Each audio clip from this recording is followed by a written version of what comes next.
Right.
Saludos a todos. Nos encontramos de nuevo con Open Channel, Canales Abiertos, para discutir, para conversar, para pensar en los rumbos del teatro en el Caribe, en los rumbos de la unidad. Y sobre todo, para todos los compañeros, todos los amigos, todos los camaradas, invocar a las fuerzas, los astros, los borichas, los loas, a todos los dioses, todo lo que existe, para que nos bendigan en este encuentro, para que podamos tener los caminos abiertos, caminos expeditos, caminos de luz, de paz, amor y unidad dentro de nuestra diversidad.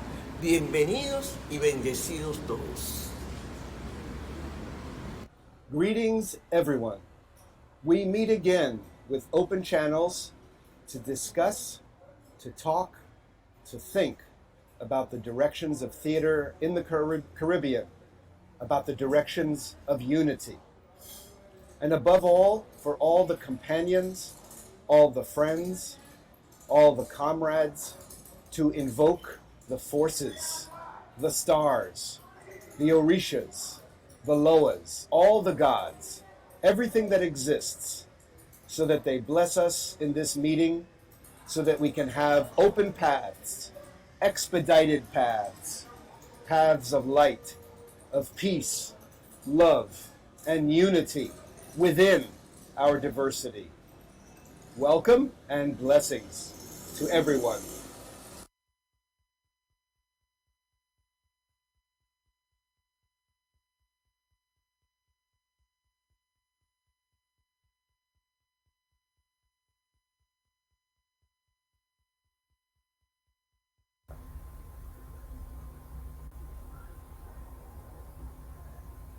Muchas gracias. Thank you very much, Fátima Patterson and Matthew Schwartzman. Adelante, Monique and Helen Ceballos. Helen desde Santiago de Cuba, Monique desde New Orleans. We have Monique from New Orleans and Helen from Santiago de Cuba. This is Open Channels. Welcome, everyone. Saludos, buenos días. Voy a sacar. Buenos días. Hello. Exacto. En este caso, lo ideal sería que nosotros no tuviésemos que escucharlo para que no haya como una... Porque Monique va a hacer su... Ahí va, gracias. Bueno, hemos trabajado tanto para llegar hasta aquí. Y digo hasta aquí como un presente que el año pasado parecería ser un lugar como imaginario, como si no tuviese un sentido. Y el año anterior más todavía. Estuvimos ahí muy de cerca a un proceso pandémico que yo no sé ustedes, pero yo nunca en mi vida había vivido tal cosa, nada similar, no me lo hubiese podido imaginar de ninguna manera, a pesar de que los libros de historia sí nos cuentan que han habido pandemias anteriormente, pero es algo que a uno no le pasa por la piel. Y cuando... Yes, but... son... Ok. Sí.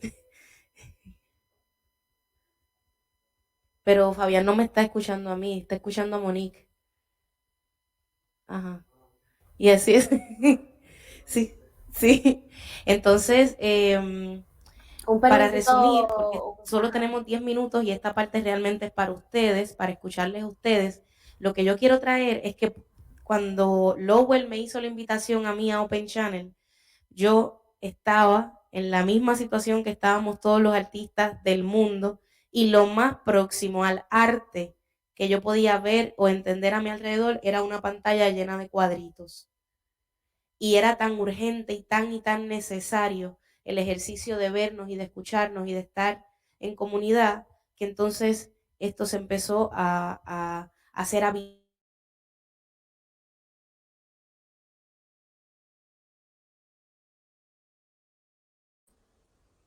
Go on, Monique. Greetings, everyone in the virtual room. I would love for someone to volunteer to share with us about 60 seconds of a story. Is there anyone in the chat who would like to volunteer? Ustedes va a tener un minuto Un minuto.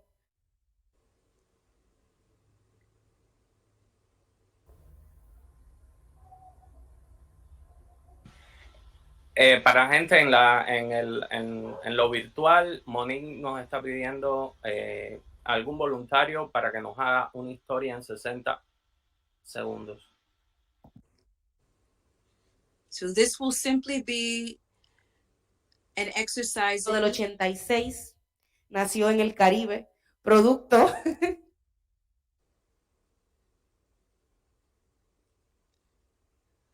It's an exercise in listening.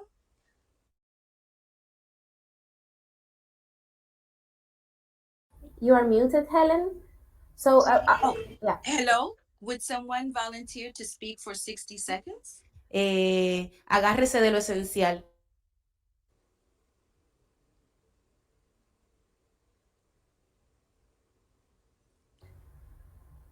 Is it any kind of? Can you explain a little bit more? Maybe people can. Okay, so we're gonna take about 60 seconds to listen to someone tell the story of their entire life from birth to this moment right now here at Open Channels. But we want you to do that in 60 seconds, 1 minute, while the rest of us listen very deeply to what is said. And then we're going to try to recall what is said. So we're just exercising deep listening. So would anyone volunteer for a 60-second story of your life? Es un ejercicio para hacer una escucha profunda. Necesitamos entonces un voluntario para contarnos en 60 segundos sobre su vida. Un ejercicio para hacer escucha profunda. And it's lightweight. It doesn't have to be a heavy life, you know. Only what you wish to share. No tiene que ser nada demasiado difícil, es compartir lo que desean. Gracias, Jose. We have our speaker. He's our storyteller. When I say go, Jose, I would love for you to begin, and we will count down 10, 5, 4, 3, 2, 1 for you to stop. Okay. Fabian, we translate? No, I understand. I Sí, can no, yeah. So, sorry, Jose Emilio, it's okay. Bilingual. Okay. All right, ready? Jose, and begin. Buenos días. Voy a hacer la historia de mi vida en español para que sea un poquito más fácil de llevar el tiempo. Yo nací en el año de 1989 y es muy importante porque fue un año de muchos cambios a nivel global. Lo más relevante de eso es que nací aquí en República Dominicana, en el Caribe, rodeado de matas, árboles de mangos, cerezas, plátano, china, o sea, naranja, etcétera, ¿no? Como ese entorno vegetal muy propio de aquí. Importante decir que he dado muchos saltos en la vida. Por ejemplo, hice un trabajo que tenía que ver con una parte muy técnica, electrónica, y de ahí salté al teatro. 5 seconds. Ok, y he vivido en 3 países, entonces es una experiencia interesante. Okay, and finish. Fabian, would you like to share with us in English? Yes. Jose Emilio was born in 1989 in the Dominican Republic. And his environment was full of vegetation, full of nature, which is very important for him. He has been doing a lot of different jobs in his life. Like before theater, he worked in something connected to electricity, and then he jumped into theater. And he has also lived in 3 different countries. Did I miss something, Jose? Sorry. So, just listening to Fabian translate, it feels like the exercise is actually more for Fabian, because as a translator of language, we depend on the translator to give us not only all of the information, but his or her interpretation of the information. And so now I would like to ask someone in the room, how do you feel that you received what was shared by Jose?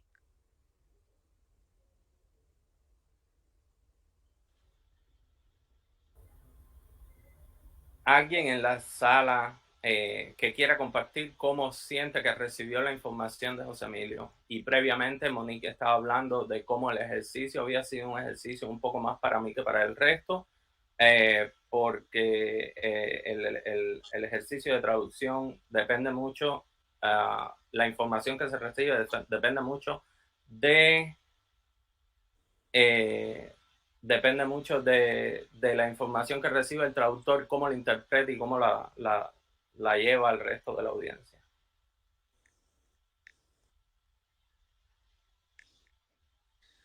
So someone asked in the chat, what did we mean about what did we receive? So I'm wondering, do you feel that you received all of what Jose said about his life through Fabian? And the reason why we did this is because we wonder what can be lost in translation when we're trying to communicate with one another when there is a language barrier. And so the translator becomes extremely critical, because sometimes one word can be mistranslated. And not to say that Fabienne would do that, but the You're meanings of fine. I words do are that all the critical. time. So could you share that with us? Okay, Carolina would like to speak. Sure. Good morning. Buenos días a todos. Bienvenidos. Welcome. I feel like I also speak English and Spanish. So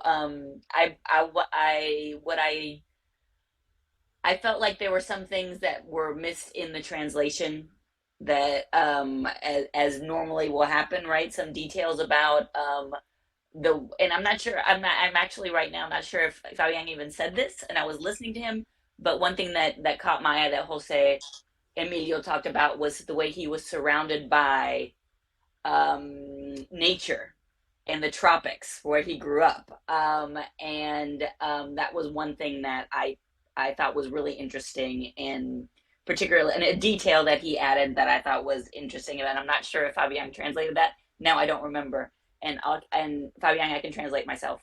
Así que una cosa que yo me fijé en lo que dijo José Emilio fue que él habló de los detalles de su ambiente cuando se crió, la naturaleza, y la importancia de eso, y ahora en realidad, ya que yo hablo español e inglés, no me acuerdo si Fabián tradujo eso o no, pero yes. Okay, thank you. I would like to share, did anyone actually hear Fabian mention what Carolina shared with us as what was important?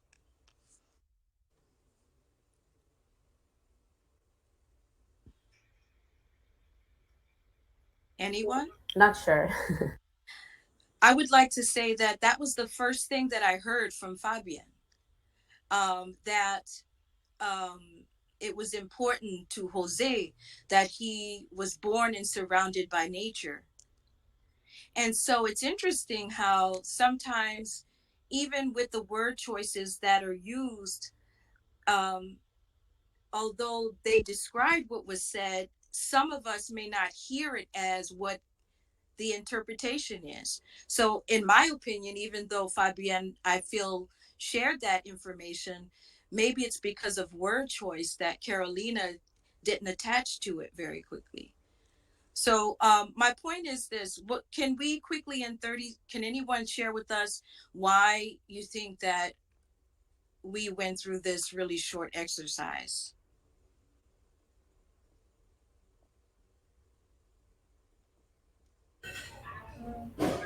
And another in the chat says, I think it's a quality of the narrative and storytelling elements that were not entirely lost, but significantly compressed in translation.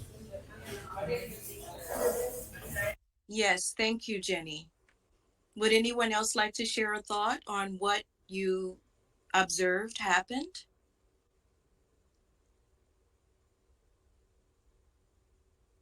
Fabienne, I would like to ask you to close us out. Could you explain to us, Fabienne, what you felt happened? What usually happens when I'm translating, and especially, I mean, translation is about making choices. It's all the time about making choices, and I'm always trying to get truthful to the source of the information, but most of the time I have to reduce the amount of words that the source is giving me, because I cannot literally translate everything they said. And it's interesting that Carolina talked about the nature aspect, because that was, for me, when I was listening to Jose, that was like really important too, because it was important for him. But I know that his discourse was more rich in the way that he spoke in Spanish. He spoke about nature way more than I did, but I still was able to conserve like the main idea of, you know, nature was important for him. I think we have a minute left. Yes, maybe 10 seconds. Thank you all so very much and have a wonderful rest of Open Channels. And Monique, actually, in Cuba, they're taking a little bit longer. So if Jose Emilio wanted to say something in a minute, so if that's Okay. okay with you. Yes, please, Jose. Yes, I think that something that happened was that, and what Carolina was trying to explain, it was that the details I said, like I was mentioning specific fruits and specific uh, um, trees and things that surround them, that were compressed, as Arnaldo said, were compressed in the translation. So I said like, oh, surrounded by oranges, surrounded by mangoes, and so on and so on. And Fabian cleverly did this idea of just saying like surrounded by vegetation, which was very important for me. So like he did not say explicitly the fruits, but he talked about the spirit of what I was saying. Entonces, solamente igual para ayudar a Fabián un poco, me autotraduzco y digo que simplemente una de las cosas que percibo que pasó en la traducción es que tal vez en inglés se comprimió, como dijo Arnaldo, bastante la información, y uno de esos ejemplos fue que yo, por ejemplo, mencionaba frutas concretas que me rodearon en la infancia, que fueron simplemente resumidas en la idea de que estuve rodeado por vegetación, por estos árboles que para mí eran importantes. Entonces, eso, gracias. Gracias. And I would love to thank Fabian as a translator, because part of the point of this exercise is to point out that it is not the easiest task to translate, especially for a group of artists who speak so eloquently and creatively and idiomatically and metaphorically and all of these ways of speaking, and to have someone have to translate in a short period of time. I think that we owe our translators a lot more credit. Thank you, Monique. Metaphors are the worst.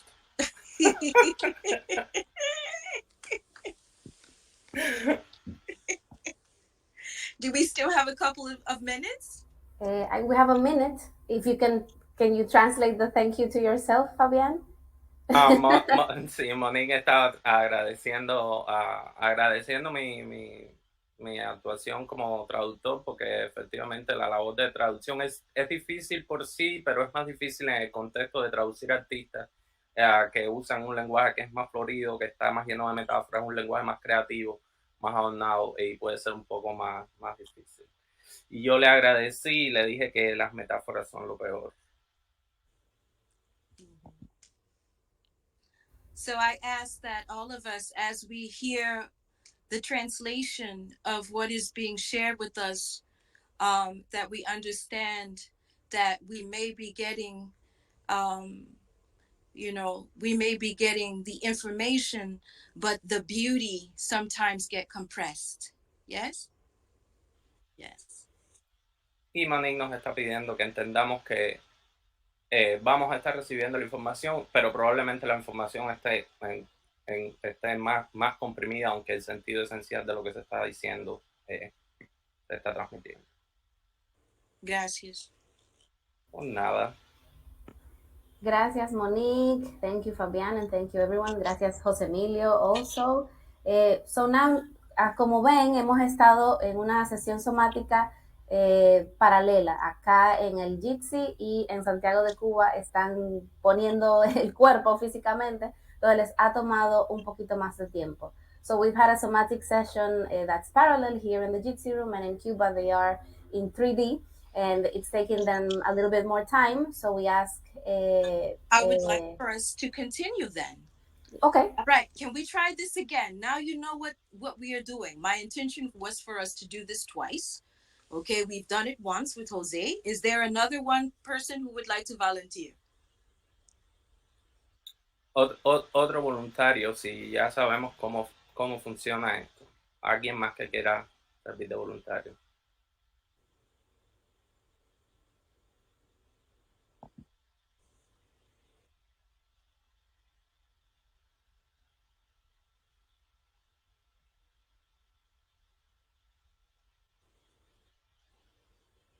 Okay, NCM? Yeah, that's Santiago, right? It means they're ready. They're ready. Yay! Thank you, Monique. Gracias. Gracias. Pasamos entonces con José Emilio Bencosme otra vez, quien va a dirigir la mesa número 1. We go with José Emilio Bencosme, who's directing the roundtable number 1. Adelante. Gracias, Ingrid. Gracias, Monique. Gracias, Fabián. Thank you, Ingrid. Thank you, Monique. Thank you, Fabián. Voy a hacer rapidito. Yo tengo la cámara encendida. No sé si todos me puedan ver, pero mi cámara está encendida. Yes, it is on.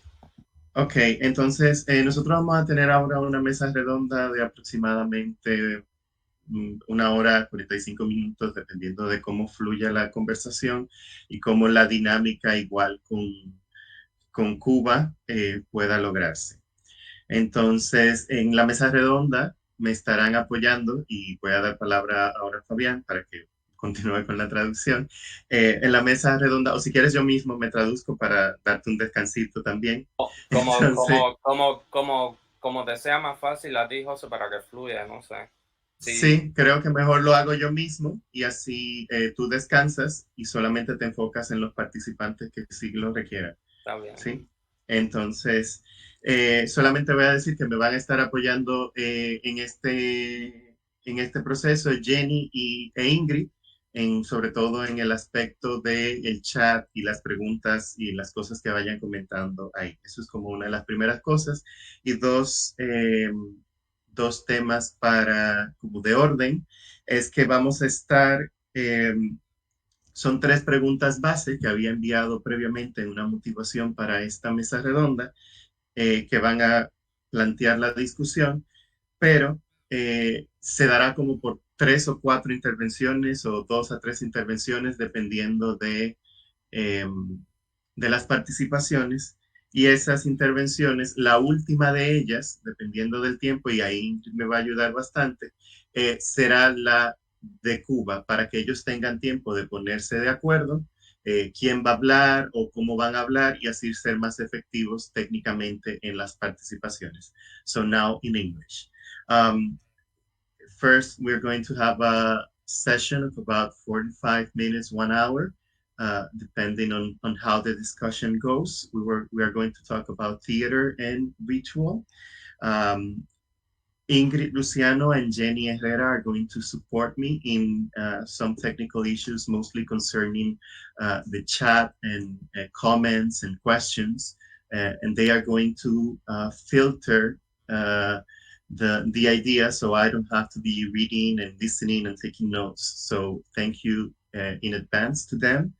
I also want to say a logistical point, that is that in Cuba, like we're going to have 3 main questions and then we're going to be letting the discussions develop.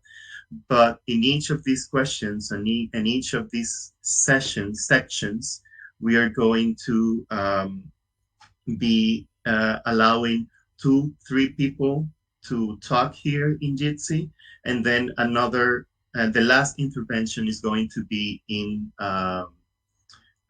Cuba, so they have time to sort things out, who is going to speak, and it's more effective. So if there's no questions regarding the session, I think we can start. Si no hay preguntas en relación a como lo que mencioné de cómo va a funcionar la sesión, creo que podemos empezar. Doy un segundito para saber si hay una pregunta o duda, y si no, empiezo inmediatamente. Un momentito. No, es acá. Okay, no one had any questions. So it is important to speak about theater and ritual because we all know, and I hope you had the time to read the document we sent about at the beginning of the week. But I want to focus mainly on the daily things we do that constitute our rituals. Entonces, espero que hayan podido ver la participación, la invitación de la discusión que se les envió por correo, le enviamos por correo a inicios de semana. Pero yo quisiera que en este caso, como tuvimos también una experiencia de este mismo tema el año pasado, nos enfocáramos en las cosas como más cotidianas que hacemos, que constituyen nuestros rituales. Sabemos que los rituales constituyen una parte importante de nuestra identidad, tanto individual como colectiva. We know that rituals are a very important part in creating our identity, like individually and also collectively. Y Open Channels también ha creado un poco sus propios rituales, ¿no? Que es como las maneras en que hacemos las cosas.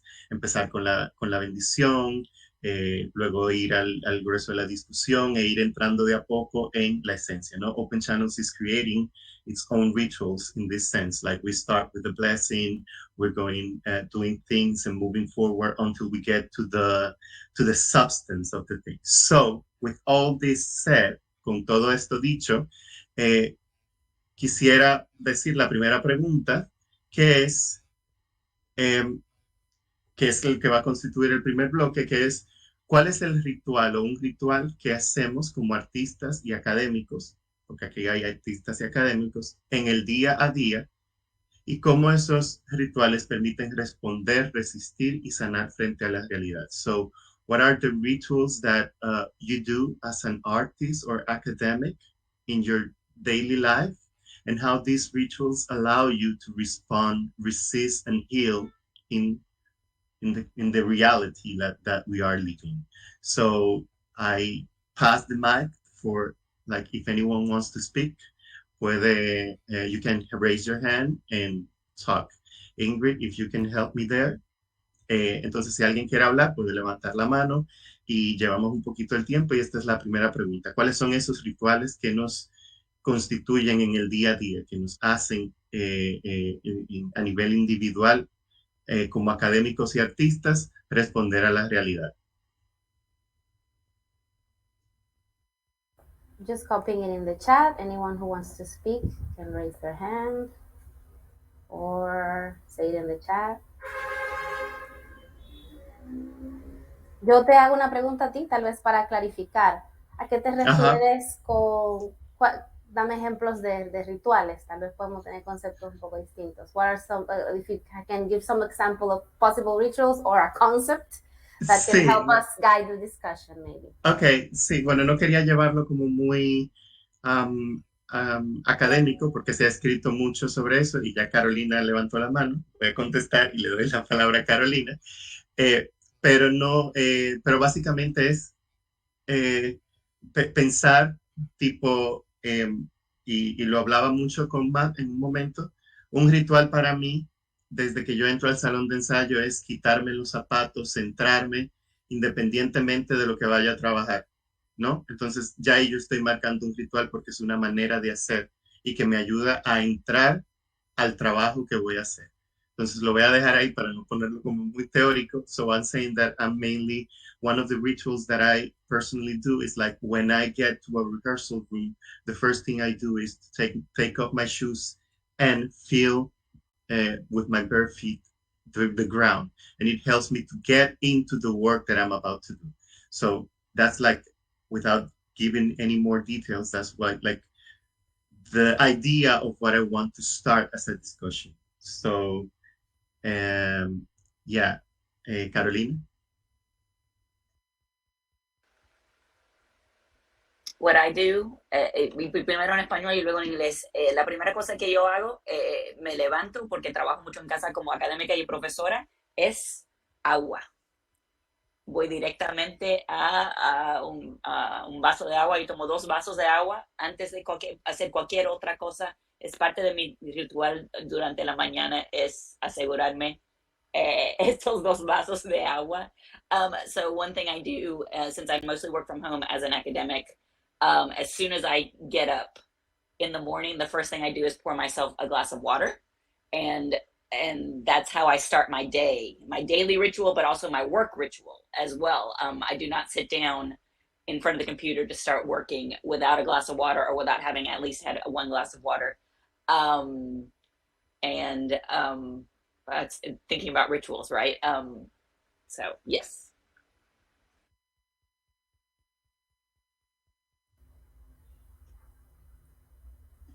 Ingrid, ¿ibas a decir algo? No, que si alguien más, o sea, tú querías ir comentando o si alguien más quería, ¿verdad? Sí, yo iba a comentar, pero si alguien más quiere ir hablando, if anyone wants to speak, I can comment in between, but I want to see if anyone else wants to say something. I will share. Okay. One of the things that I do every morning is, before moving and before completely opening my eyes, when I start to feel myself wakening or coming into the conscious state, I remain very still and I choose not to speak for at least an hour. But I spend intentional time in between the sleeping state and waking state. So that space. La ritualidad es parte de la esencia del individuo, ¿no? Y tenemos muchos rituales que indudablemente hacemos al levantarnos. And I have found over the years that it is in that space where I find clarity, answers, inspiration, truth, and it guides me every day to day and in life. Una de las cosas que Monique hace por la mañana es hace un esfuerzo consciente de pasar un tiempo en ese estado entre que se está despertando y ganando conciencia, y hace un esfuerzo consciente por estar muy quieta en ese momento durante la mañana, y también toma la decisión de no hablar al menos por una hora después que se levanta. Son de los dos de los elementos que Monique estaba comentando. Sorry, Monique, because I like the intervention from Santiago really throw me off, but yeah. And finally, it allows me to remember dreams very vividly. Y ese esfuerzo consciente que hace Monique de estar quieta le ayuda en recordar vívidamente los sueños. Thank you, Monique. Thank you, Fabian. Yeah, it's very interesting to listen how we're talking in the morning, like the first thing we do in the morning. Perfecto, Ingrid. The first thing we do in the morning is have a glass of water, stay silent, writing. It's quite kind of interesting how we do these things because they help us keep us sane, you know. So the world is very complex and we need to be grounded. So this is one of the elements I wanted to focus on the day to day. Entonces, es interesante las menciones que se han hecho sobre tomar agua, sobre no hablar durante una hora, inmediatamente se despiertan para poder como entrar en este estado y recordar las cosas y aterrizar y entrar al día, ¿no? Entonces, también escribir, veo que menciona. Quería saber, Ingrid pregunta si alguien en Santiago quiere hablar o comentar, si están listos o tomamos otro turno aquí en... Tenemos un momento en el chat. Camille dice, I try to make a habit of journaling in the morning, reflecting on the day before and the day ahead, the act of writing my thoughts down to center me. No sé si alguien quiere traducir, pero... I'm having like a really hard time to picking your sound, Jenny. Oh, sorry. I'll try to... I know, I'm sorry. I try to make a habit of journaling in the morning, reflecting on the day before and the day ahead. Ok, en las mañanas Jenny trata de hacer journaling, escribir en su diario para prepararse para el resto del día. Esto viene de Camille. It's in the chat, sorry. The act of writing my thoughts down helps to center me. Le ayuda a escribir activamente sus pensamientos, le ayuda a mantenerse centrada. Thank you, Camille. So we go to Santiago for their comments. Vamos a Santiago.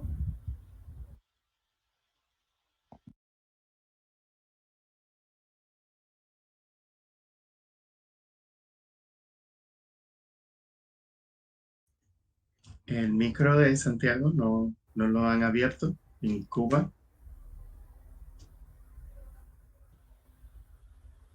I asked them to unmute. Dicen que tienen varios comentarios, así que démosle un chancecito. Por favor, enciendan su micrófono, Nilo. Please open your mic so that you can share.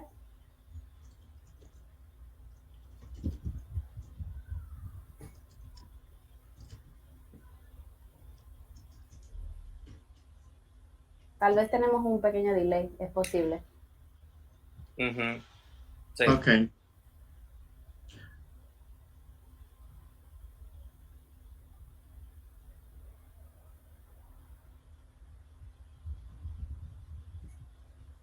Ok. Sigamos bueno, aquí mientras tanto.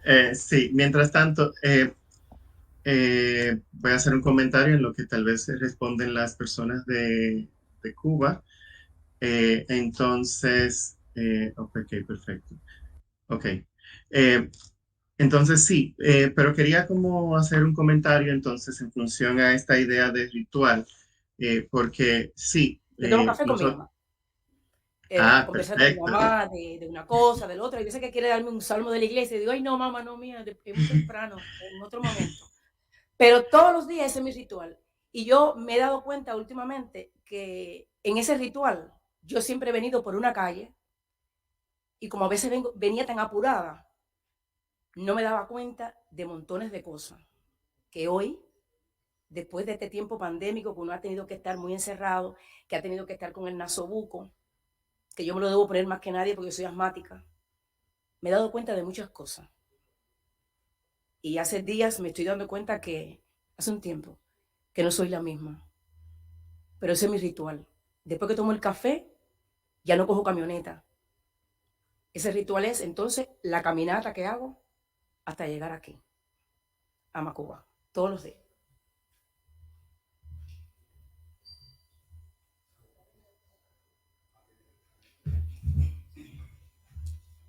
Bueno, primeramente mi ritual, cuando me levanto, lo primerito que hago es tomarme la pastilla de la presión, que eso no puede faltar. Eso es lo primerito que yo hago. Y lo segundo que hago es, yo tengo una foto de mi mamá muy grande en el cuarto de mi casa, y es ir a esa foto y darle un beso en la frente y pedirle fuerzas, pedirle fuerza, pedirle sabiduría para enfrentar el día a día, y pedirle conocimiento sobre todo a la hora de subirme a un escenario. Eso es todos los días el ritual, uno de los rituales que yo hago, porque son muchos, pero bueno, no lo puedo decir aquí todo. Gracias. Bueno, ya que estoy de camino, voy a decir. En Perú, lo usual en Cusco, que es muy diferente a Lima, por ejemplo, y a ciudades metropolitanas, es agarrar 3 hojitas de la hoja de coca, las pones bien puestitas, las miras y después de pedirle cosas a la hoja, te la pones en la boca un rato y saboreas la hoja y eso es como un café. Después recién empiezas todo. Y eso sería todo, ¿no? Ahora...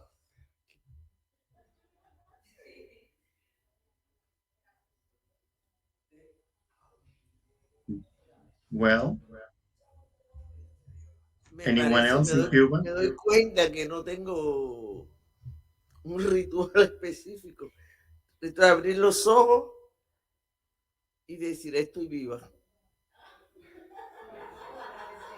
Gracias, estoy viva, porque el tiempo va pasando y yo me paso el tiempo pidiendo más tiempo.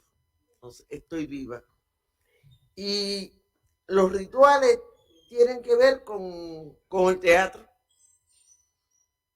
Tienen que ver con el teatro y todos los rituales que nos permiten acercarnos cada vez más a las maneras de hacer de ese Caribe profundo. Porque en mi razón de ser y mi vida está en encontrar los misteriosos caminos que hay en esta área que nos rodea para poder expresarnos de una manera lógica, coherente con nosotros mismos. Yo quiero encontrar mi ritual de teatro que tiene que ver con el ritual de la vida. Ese es mi propósito.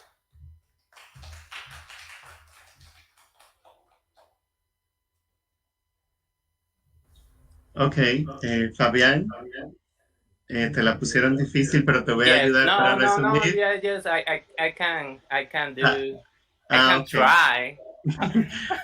When we first were hearing Santiago, we had this person who I don't know who she is, and she was talking about drinking coffee really early in the morning,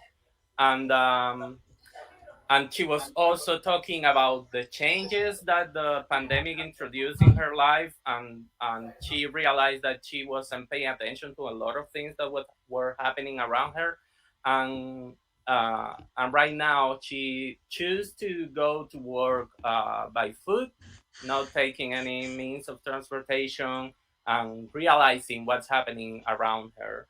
Then we heard from another person who talked about taking a pressure pill, like really the first thing that she does, and then Bueno, escuchar es un ritual maravilloso. and then getting getting to talk to her mom, to a picture of her mom that's on the wall, again, and remember Al and getting. final, la última intervención, que fue la de la maestra Fátima. And then we heard from Nilo, and he was talking about the what he does with the coca leaves in the morning. And finally, we heard from Fatima, the director of Makuba Theater, and um, she was talking about opening her eyes and thanking the fact that she was alive. She's not so sure that she has a lot of rituals, but that was an important thing that she talked about. And finally, she was in terms of her work and in terms of what she wants to do. She is looking for the. She was. I think this is important because she was talking how rituals are part of theater and the theater practice, and she was looking those rituals for theater that are essentially part of the life. Ok, gracias Fabián. Entonces, vamos a continuar con la siguiente pregunta, pero voy a hacer un pequeño resumen porque me pareció muy interesante cómo surgieron cosas muy cotidianas que a la vez llevaron a un pensar y a un hacer y a un ser distinto, sobre todo en la reflexión que hacía Fátima. So we're going to pass on to the next questions, but I will first like to summarize some of the ideas that were said, mainly because some of the actions that we do in the day-to-day were crossing this boundary, and mainly in the comments made by Fatima and how they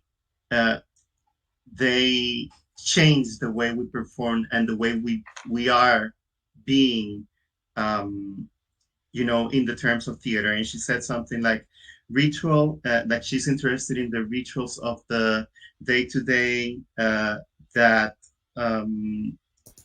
approaches us, that helps us get closer to the way of being in the Caribbean. So I think that's one of the things that we need to think more about. Yeah. So in this sense, it's important that we go on to the next questions because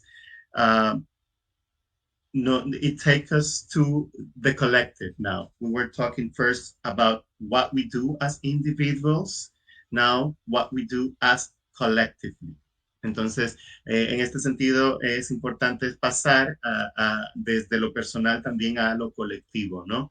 Que es uno de los objetivos, porque todo ritual está anclado en lo colectivo, de alguna forma u otra. Entonces, la pregunta de estos próximos 15 minutos aproximadamente es cómo los rituales internos de los grupos o espacios en los que trabajamos crean nuestra identidad y comunidad. Entonces, now we're going to talk about how we are shifting from the individual to the collective, because most of the rituals are, related to the community. So how do these rituals, or how the rituals that we have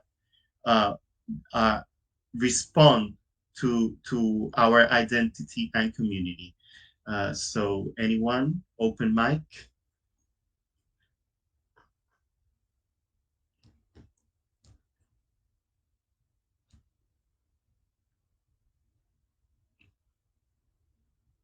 Who breaks the ice? ¿Quién pasa y dice algo aquí en Jitsi?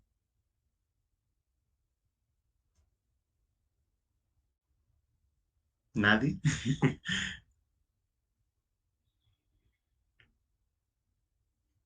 Bueno, voy a poner un ejemplo, ya que lo mencioné en lo que se animan. Un ejemplo que me parece claro es, por ejemplo, Open Channels. Muy concreto porque estamos aquí y lo vivimos. The first example that I can think of is Open Channels, right? Because it's something that we are living and a ritual that we are creating and participating. It's not defined perfectly, no está definido de manera perfecta ni definitiva, pero en los años que hemos ido haciendo las cosas, se va creando una manera de hacer las cosas. Y es como en eso que quisiera que nos enfocáramos.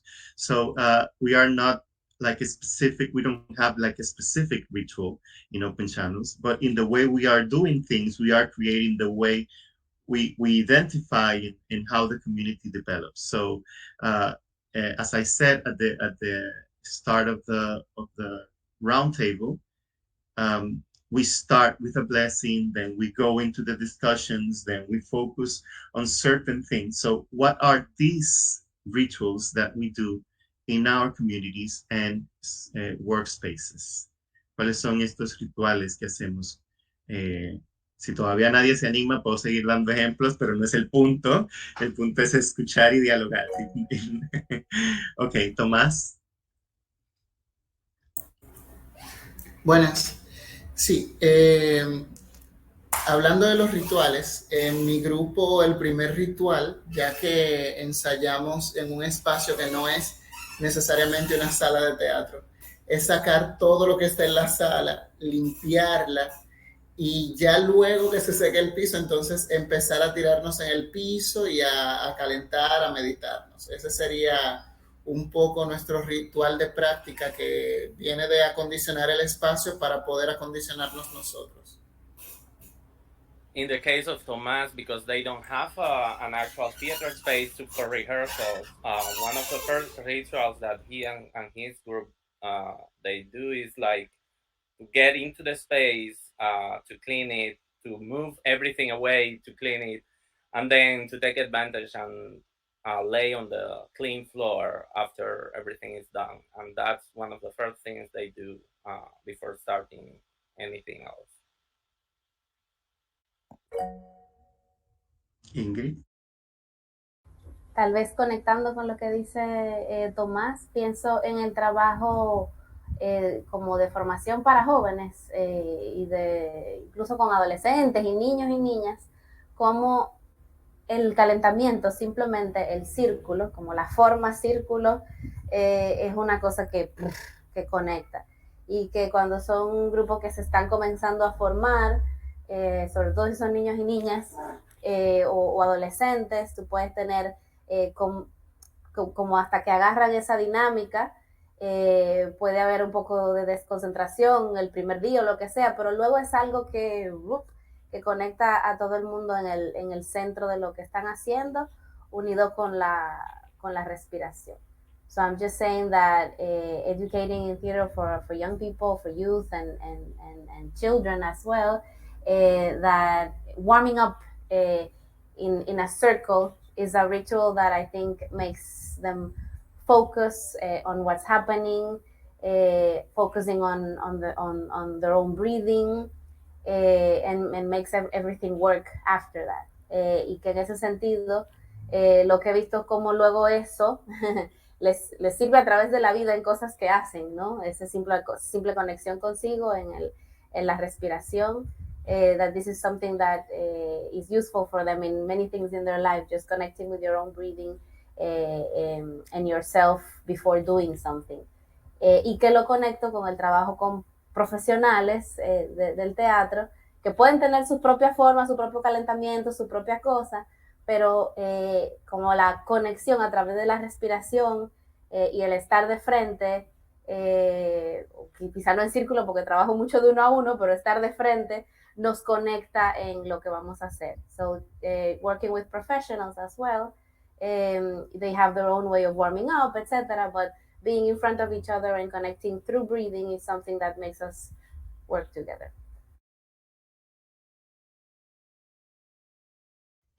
Gracias, Ingrid. Thank you, Ingrid.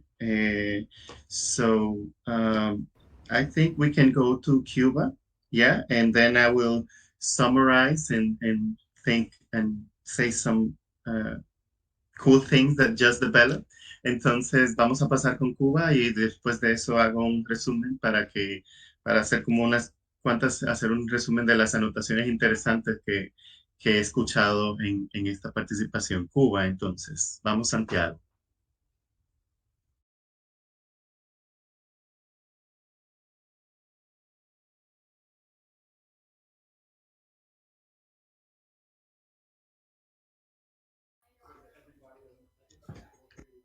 dramaturgia. Para nosotros, la llegada al teatro es súper importante. El vestirse para trabajar, para entrenar, el ponerse, el momento de ponerse la ropa de entrenar, los que tenemos lesiones, las rodilleras, cada cosa que uno usa diariamente es parte del ritual. Y entrar en el escenario, quitarse los zapatos para subir al tabloncillo y comenzar el entrenamiento como parte de lo que hacemos diariamente. Eso es lo que nos marca la comunicación entre todos los ejercicios con los profesores y el ir a lo que ya habían hecho otros profesores, que es parte de lo que venimos arrastrando o nos viene tiñendo a cada uno de nosotros en diferentes etapas, porque todos no tenemos el mismo tiempo, ¿no? Y la misma historia, y cada uno hace parte de su historia y lo que le vamos legando, lo que empezamos primero, lo que llegaron luego. Eso es parte del ritual. Hay otra parte de nuestro ritual que es cuando llegan las muchachas nuevas, el acogerlas y irle mostrando lo que hacemos día a día o cómo pueden ir insertándose de una manera cómoda en nuestra cotidianidad. Es parte de nuestro ritual. Bueno, todos los que estamos en grupos, podemos hablar de ese ritual, y va a hablar Consuelo de ese ritual y lo va a decir Somal, y casi creo que todas vamos a hablar de ese ritual, de llegar, y esto de quitarse los zapatos, el ritual para subir al escenario, porque es sagrado el escenario. Alguna gente, como hace Teresa, lo toca y lo besa, es sagrado. Llegar y cambiarse para representar o para asumir lo que viene es ritual. Es ritual llegar al teatro y preparar la mente y el cuerpo. Estamos terminando de hacer un ritual de años, que es el sello que va a distinguir mañana, y que ya estamos apostando por eso a Macubá, de un tipo de entrenamiento. Ese es nuestro ritual, ese es nuestro escudo y eso será nuestra bandera. Ritual que empieza la función y nos cogemos de mano, todos, y mucha mierda, que uno siempre dice, y eso de estar apretado y que Fátima suba, y entonces hay veces que Fátima no está con nosotros, pero entonces ella se sube. Y entonces eso de apretarnos de las manos y hacer así como toda la energía concentrada y botar, eso es ritual. Y yo creo que es ritual de grupo. No todo el mundo creo que tiene esa experiencia, y es lindo que digamos que nosotros como grupo lo hacemos en el lugar que estemos. Siempre hacemos porque es nuestro ritual. Es ritual también, después que termina eso, tomarnos nuestro café entre todos y hablar. Eso yo pienso que también va en esa parte de lo que se hace como a la hora de entrar aquí al teatro. Ya entrar es un ritual, porque te quitas todo lo de la casa, lo de la calle, y entras a este espacio sagrado que es el teatro. Y nada de eso. Ejercicios que uno hace como para conocerse. Ya nos conocemos, porque somos viejísimos en esto. Pero hay un momento, hay un día de que el profesor lo hace para como que afianzar eso de lo que somos. Encontrarnos nuevamente con el olor de cada uno, porque aquí la gente ya sabe quién es quién. Ese bolso, todo el mundo sabe quién es el bolso, el olor, el perfume, todo el mundo sabe. Y eso lo ha dado eso, el andar aquí diariamente en el teatro. Gracias. Ok, Bueno, gracias. sí, me toca. Yo creo que uno de los rituales colectivos más hermosos es dar gracias por hacer teatro. Yo creo que eso es importante, hacer un arte comprometernos todos en una misma idea, en un mismo compromiso. Y cuando uno logra, que no siempre se obtiene el resultado que uno desea, lograr una colectividad que todos estén enfocados en el deseo, en las necesidades de comunicar y decir algo importante. Pero hay una cosa fundamental, es que cuando vamos a dar el primer paso al escenario para comenzar la función, es el momento más difícil que puede tener cualquier colectivo, porque es el momento en que te va a enfrentar a un público, a alguien que te va a juzgar y se puede ir contento o no. Y esa unidad de pensamiento es importante. Dar el primer paso cuando uno suda, cuando uno dice, estará bien lo que estoy haciendo y todos nos miramos, dar ese primer paso es una cosa fundamental. Y yo creo que se da en cada función, en cada momento que hay un respeto hacia el espectador, hacia el que acudió. No importa si es en una sala, como si es en una comunidad. El respeto a ese otro espacio y a esos públicos es fundamental.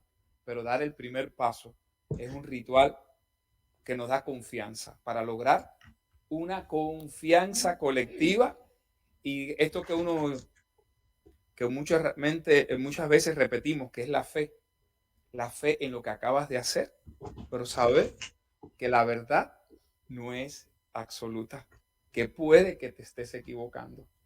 Y entonces eso también es una experimentación y es algo hermoso que yo creo que todo creador, más de las artes escénicas, tiene muy presente. Y ese es un ritual que no podemos dejar de hacerlo.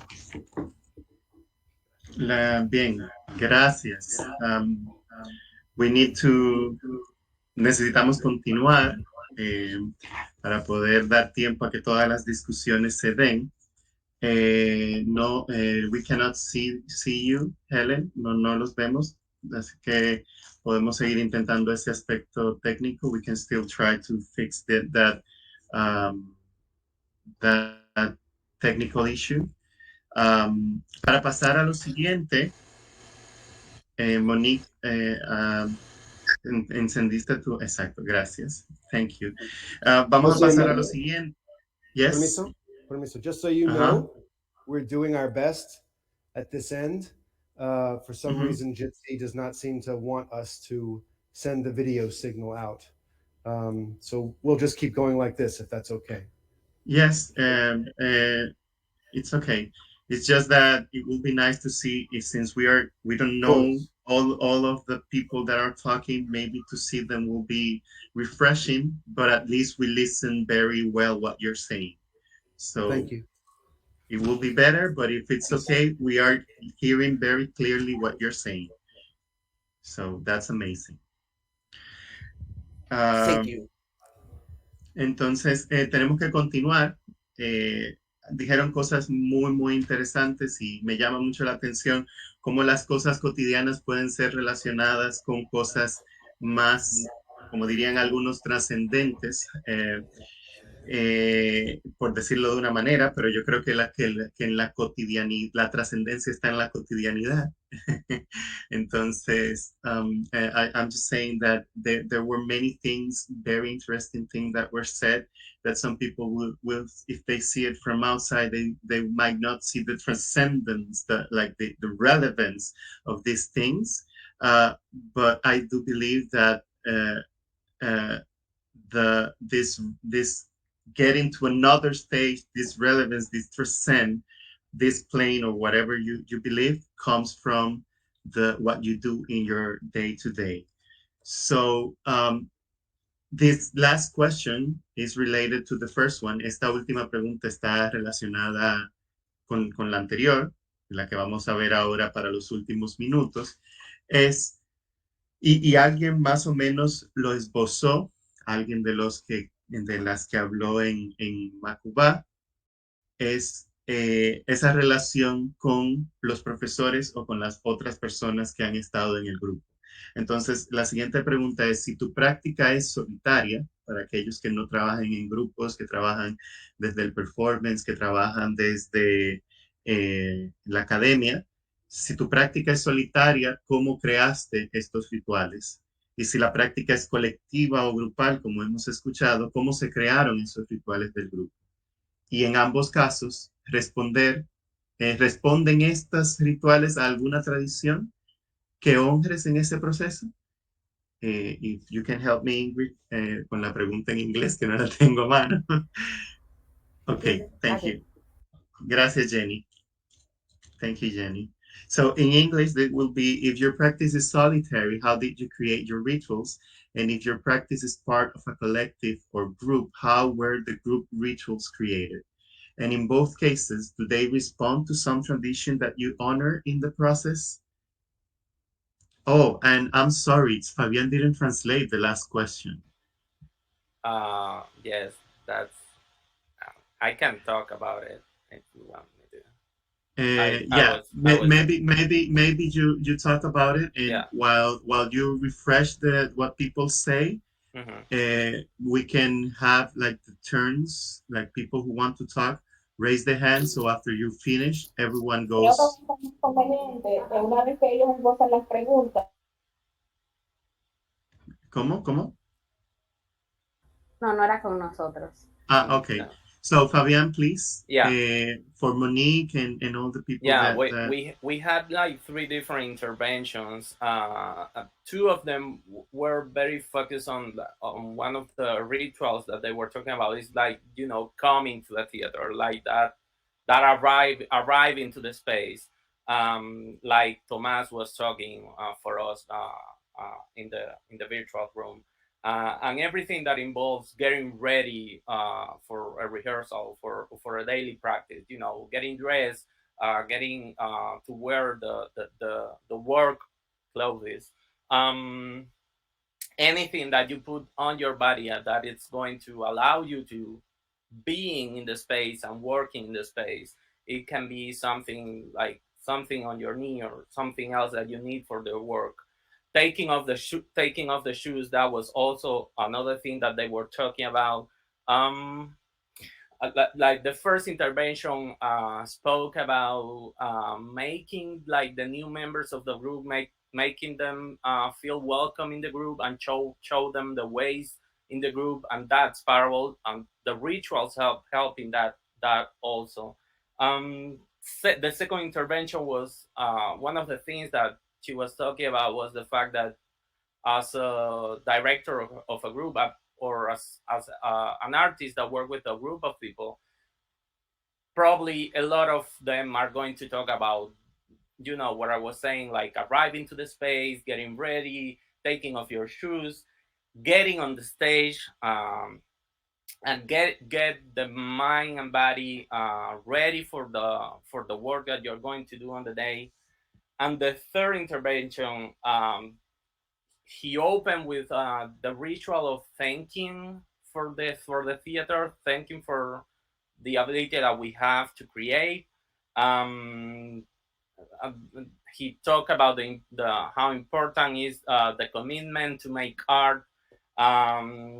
He also talked about the moment before a performance and the respect that we show as artists, that respect that we show for the audience, and that moment before having the first step on the stage, and that moment when all the doubts come in and you're not so sure if what you're doing it's correct and it's what you're supposed to do. But he also talked in terms of having faith on what you're doing as an artist. Knowing that there are no absolute truths in what we do as artists, but having faith in the product that we created. Those were the topics that they were discussing. Gracias, Fabian. Thank you, Fabian. Yeah, we for us to keep in time, I I was talking now that we might just take one participation, so we don't take time for other sessions, and that we can come around with these ideas in the course of the day. So en este momento quisiera que tal vez tomemos una sola participación aquí en Jitsi y igual en Santiago para no robar tiempo de otras sesiones, porque los temas se vuelven muy interesantes y a veces pudiéramos durar mucho más tiempo hablando de esto. Entonces, tal vez una participación en Jitsi y una participación en Santiago para seguir a los siguientes. Quien esté listo primero, whoever's ready first. If in Cuba there's someone who wants to participate, si en Cuba alguien quiere participar, adelante. Igual en Jitsi, also in Jitsi.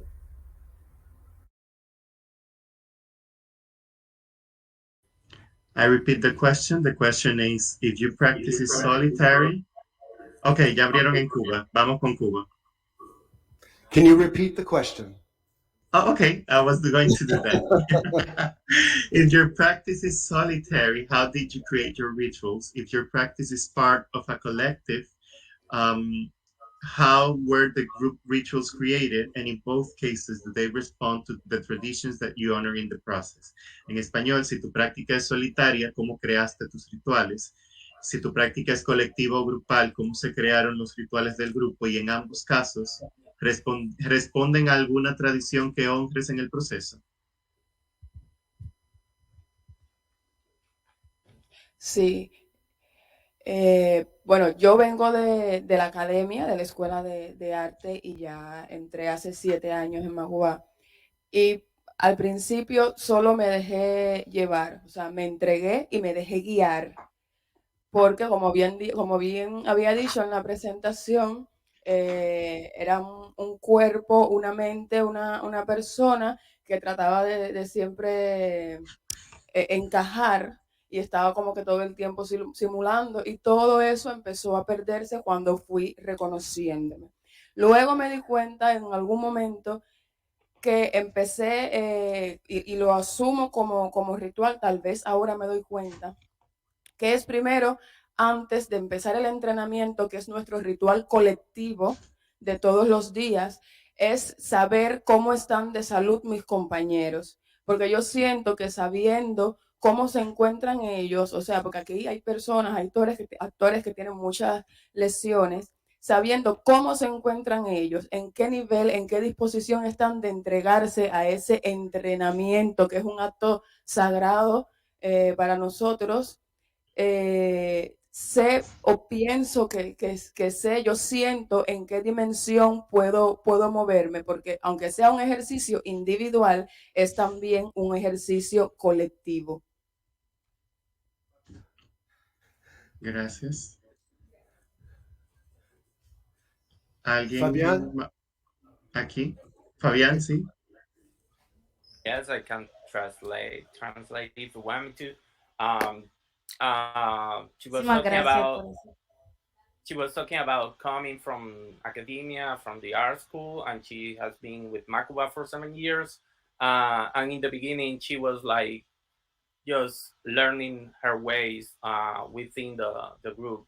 But with time, she started to recognize herself within that community. And one of the rituals that she came up to realize that is important for her is to Bueno, ahí estamos viendo cómo funciona ese esqueleto de comunicación entre el aquí y el allá. Learning about the health of her coworkers, because even if the exercise that they are planning to do is like an individual exercise, at the end it's a group, also a group exercise. So she has found really useful to learn about the health issues of the people that is around her, and that's that help her to realize the dimension that she's allowed to move within the exercise that they are planning for the day. Gracias, Fabián, nuevamente. creo que lo tenemos que dejar aquí para poder aprovechar la sesión somática que continúa con, con Monique.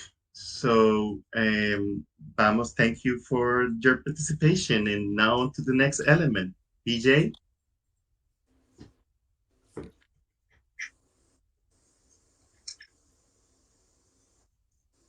Bueno, esta Go, es la Monique. parte. Gracias, José. Podemos mutear ahora sí. I am wondering if we will be able to see what is happening in the room. It doesn't look like Monique. Go with plan B. Okay. Excellent.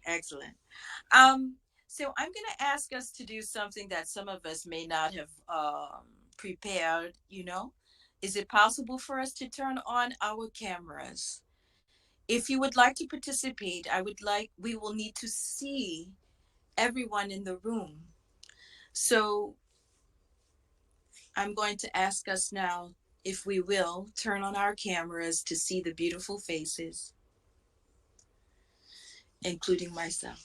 Monique nos está pidiendo que encendamos las cámaras si queremos participar para ella poder vernos a todos nuestras hermosas caras en la sala virtual.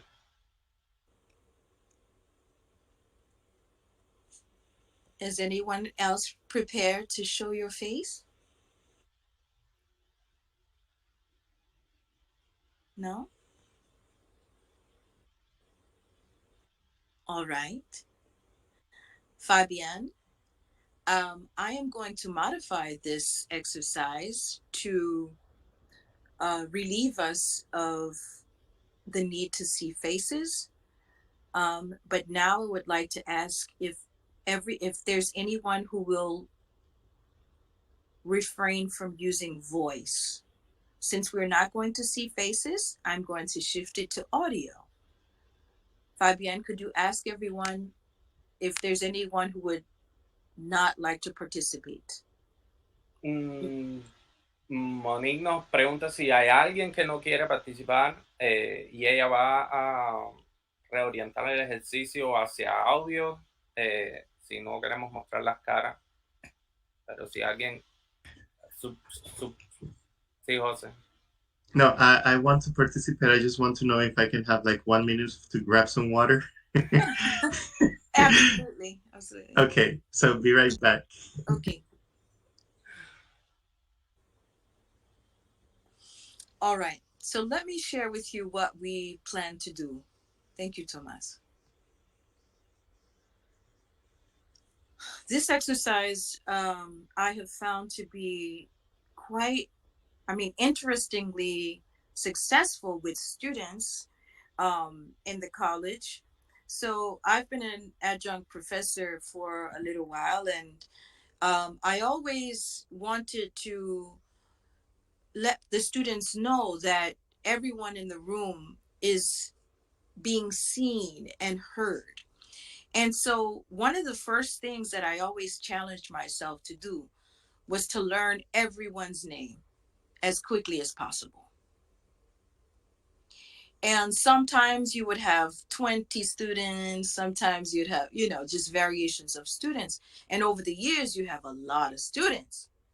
But it was essential for me to make that connection right away so that we all felt we were a part of something. And so I had to come up with a way, not only for the students to learn each other's names, but for me to learn the students' names. And what we would do is we would start off in a big circle. No one really knew anyone else.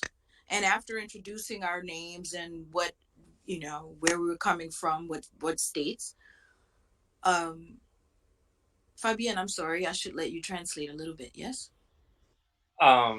Supongo, Monique estaba hablando de su experiencia como profesora universitaria y de que con los años ella ha tenido muchos estudiantes y el ejercicio que ella está del que nos está hablando está basado en su filosofía de de hacer sentir a los estudiantes que son escuchados. Y una de las cosas a las que ella se esfuerza es la de aprender el nombre de todos los estudiantes. Esencialmente esos eran los elementos que Monique estaba hablando. Puede que me haya perdido algo, pero es esencialmente ese ejercicio de hacer al otro, hacerlo sentir de que es escuchado, de que es visto, de que es respetado, y una de las cosas que Monique se esfuerza por hacer es aprender los nombres de sus estudiantes. And so the main thing that I learned is that part of memory has a lot to do with being fully present in voice, fully present in seeing others' face, their movements, everything about them. So in my dance class, what we would do is we had this exercise, and we're going to modify it for our virtual room. But just to let you know why I wanted everyone to try to turn on your cameras, it was basically an exercise in association.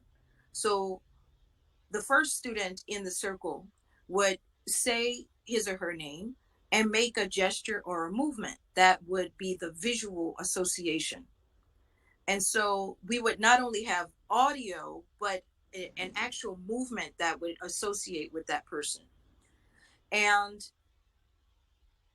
the group then would repeat the name and the gesture or movement. Could you share that, Fabián?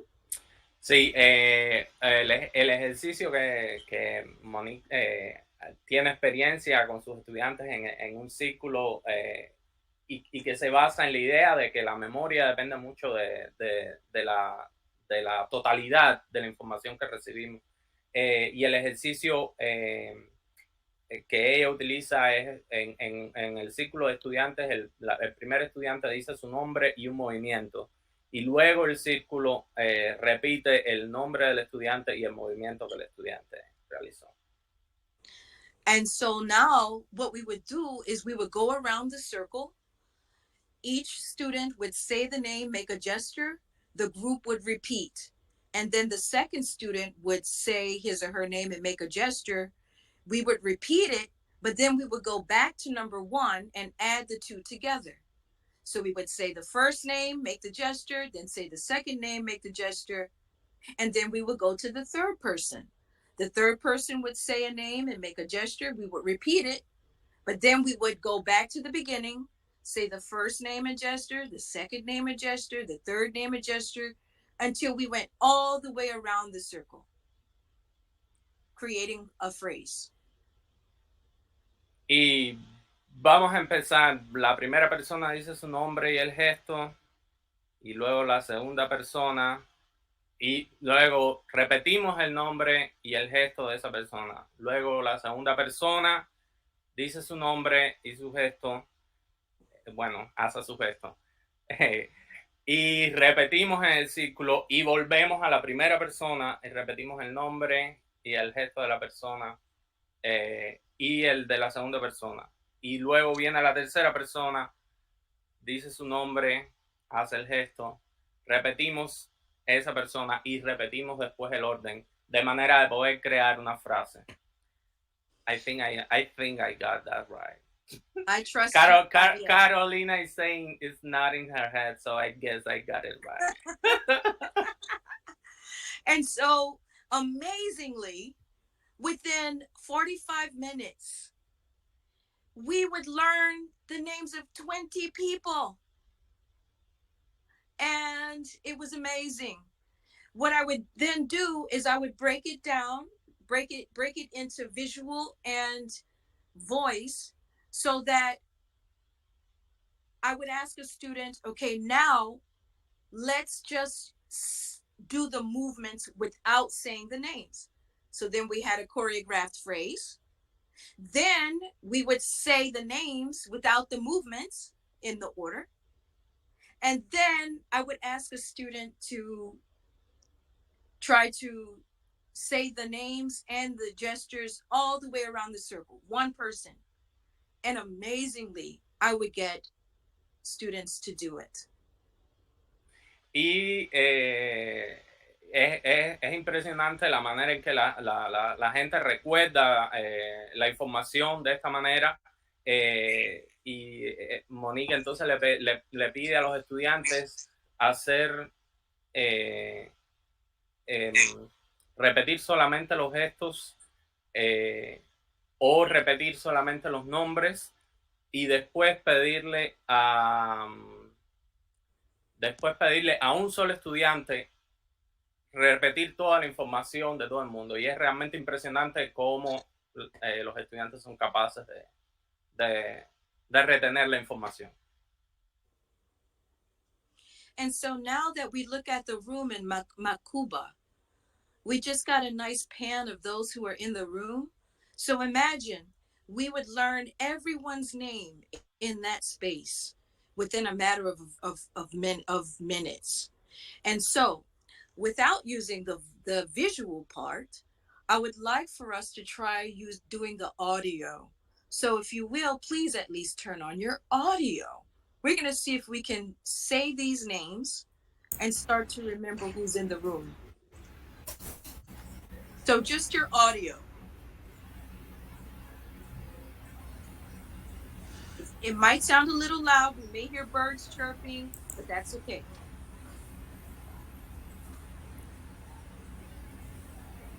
Monique, I guess because I'm not sure if everybody sees the screen in the same order, so maybe you can call the people.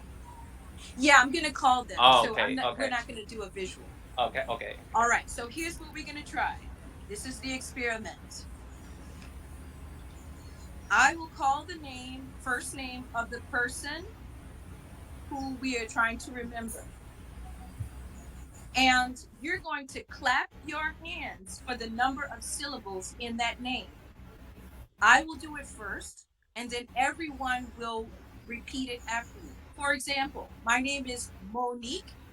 There are 2 syllables. So as I say my name, I'm going to clap twice like this. Monique. And then everyone in the room will repeat it after I say go. So let's do a test. I go. Monique. You go. Monique. All right. Now we're going to try to do this all together, even though there may be some lag time. It's okay. We're going to make it work. Let's try to do it together. So everyone, after I say go, then you go. And let's see what happens. I go first. I say go, and then everyone goes. Monique. Go. Monique. That was very close. Let's try it again. Monique. Go. Monique. Wait for the go. Wait for the go. That's going to be very important because we can't see each other. So wait for me to say go and then go. Let's try it again. Monique. Go. Monique. Much better. All right, here we go. As we add a name on, you're going to repeat, but wait for me to say go for you to go. All right. Monique. I'm sorry, here we go. Monique. Go. Monique. Fabian. Go. Fabian.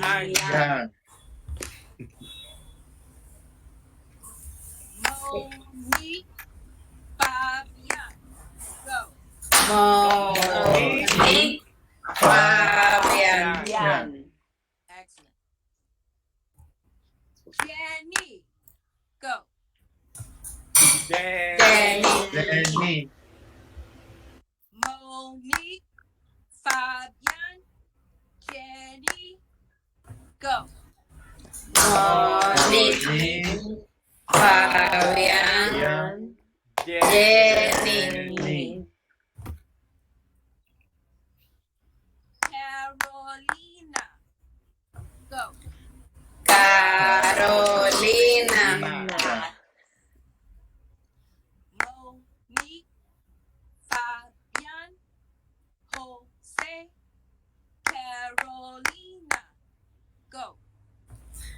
Monique, Fabián, Jenny, Carolina. And then we repeat that one. We're going to repeat because we need repetition for memory. Let me go again. Monique, Fabian, Jose, Carolina. Go. Monique, Fabian, Jose. Carolina. All right. Now, because we don't have the visual, we have taken away half of our senses. Yes? So you have to listen closely to the song that we are creating. Imagine it is a song we are singing. Let's try this again. Listen. Monique, Fabian, Jose, Carolina. Go. Monique, Fabián, José, Carolina. Now let's do that 3 times in a row. All together. Ready? Go. Monique, Fabián, José, Carolina. Monique, Fabián, José, Carolina. Next, Ingrid. Everybody? Ingrid. Again, go. Ingrid. So after Carolina, we have Ingrid. I go. Now, I'm going to try to sing it a little bit so that I can get a little rhythm in there. Monique, Fabian, Jose, Carolina, Ingrid. Everybody, go. Monique, Fabián, José, Carolina, Ingrid. All right. Is anyone finding this challenging? Just say yes or see. Yes. All right. Does anyone feel like they have this set already without looking? Would someone like to try? Monique, Fabian, Jose, Carolina, Ingrid. Who would like to try? Me? Okay, go. Monique, Fabian, Jose, Carolina, Ingrid. Excellent, Tomas. One more person?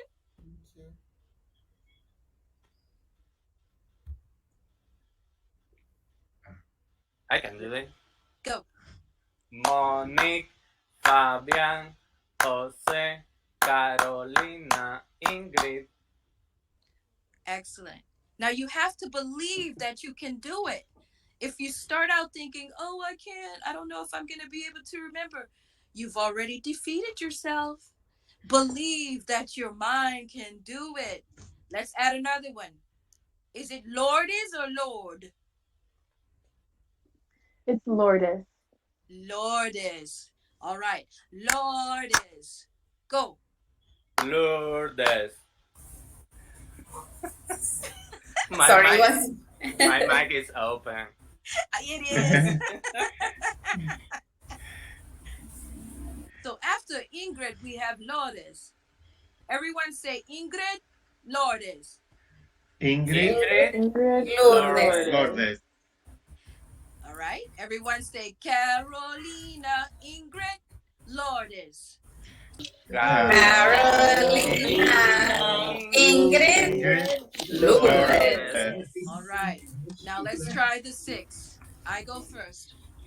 Monique, Fabian, Jose, Carolina, Ingrid, Lourdes.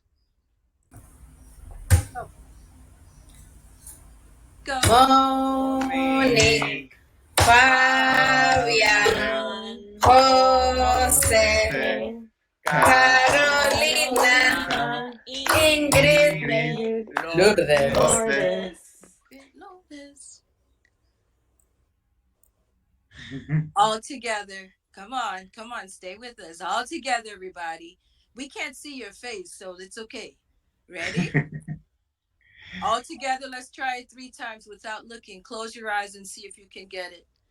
It's okay if you have a little glitch. It's okay. We'll do it 3 times. Ready? Go. Monique, Fabian, Jose, Carolina, Ingrid, Lourdes. Go. Monique, Fabian, Jose, Carolina, Ingrid, Lourdes. All right. Can anyone repeat that? Those are 6 names. Can I call on someone without you raising your hand? Since we can't see your face? Yes, Marvin? you can. Marvin? I'm gonna give you permission. Okay, thank you, Fabian. Marvin, what about you?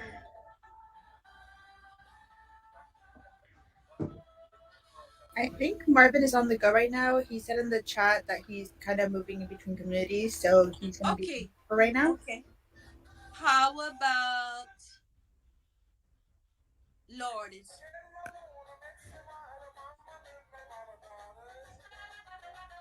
Lourdes?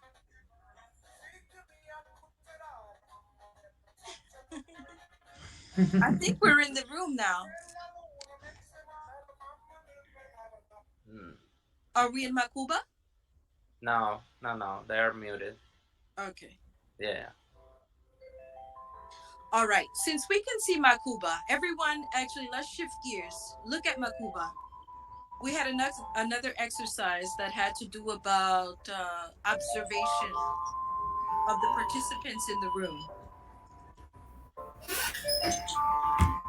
So take a look at what is happening.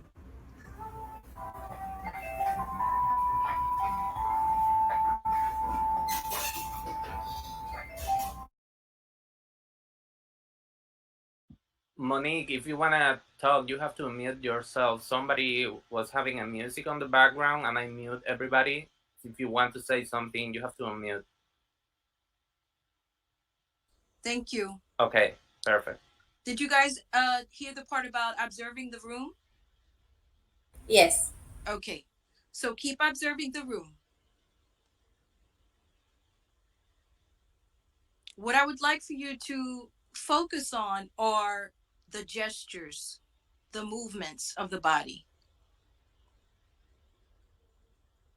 Because what they are being asked to do is to not use their voice. So they won't be hearing each other speak, and we won't hear them speak, and we won't hear each other speak. But I would like for you to focus on gestures now.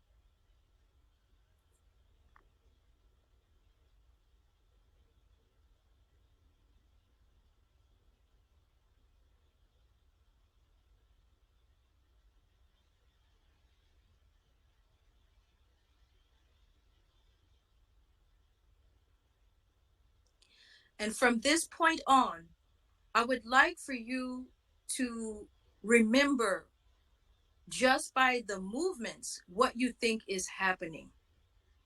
So I'm going to ask you, what happened in Santiago in the room? What are they doing? What did they do? And you have to figure that out just by observing with no sound.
Could someone give me an interpretation of what you think is happening? ¿Alguien? Yes. Well, I think they are it is a variation of something I've done before, but it's very interesting to see because there's a lot of information because they're trying to communicate between themselves, but it's like you have more than one person that can tell you something, so you have to receive but be also open to listen if anyone else is sending you some type of energy reaction or something. Yeah, so it's like at the beginning it was just one by one, but then suddenly you could receive something from one side to the and the other, so it was like multiple communications at the same time happening. So it was interesting, and to see that they had to send without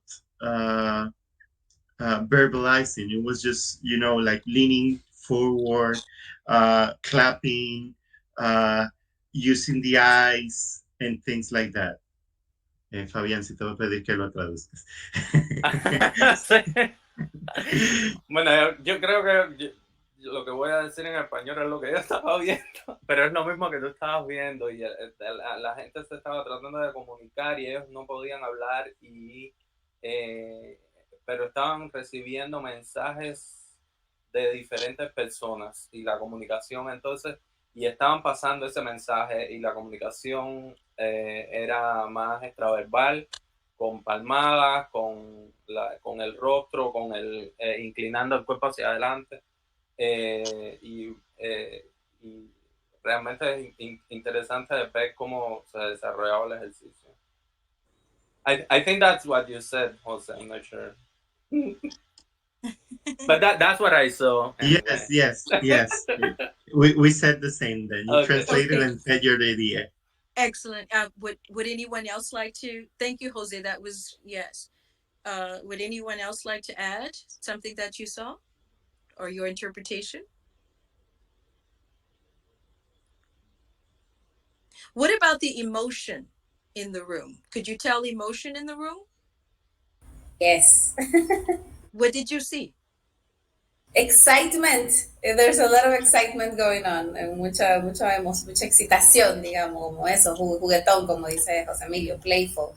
They're having a lot of fun. And very focused on what they're doing. Se están divirtiendo y muy concentrados en lo que están haciendo. Yes. So how do you think that doing an exercise like this can build community? Really quickly, somebody, we have 60 seconds. How does this help to build community with people you don't know and you meet for the first time? cómo un ejercicio de este tipo ayuda a construir comunidad, y tenemos unos 60 segundos. ¿Alguien que quiera hablar? Construir comunidad con alguien que no conocemos. Yes, Carolina. I feel like there's the part of it is the sense of play that creates community, right?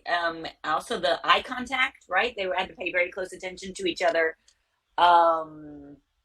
So I feel like the eye contact, the having to focus on them, and then this sense of play as well. Like they had a good time, right? That also forms community. Thank you so much. Anyone else? El sentido del juego y también estar muy atentos a lo que el otro está haciendo ayuda a crear esa comunidad. Según Carolina.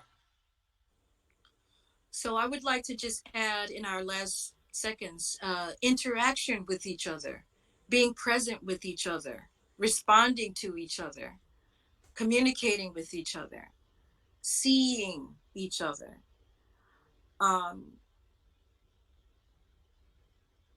And for me, it really highlights the importance of the body as a tool for communication, even when we don't have the verbal language. Yes, we can be from all different countries in the world, not understand each other's verbal language, but we have the body to communicate. And we can also find joy. Yes? All right. Thank you, everyone. I think they may be calling on us soon, unless someone would like to say something.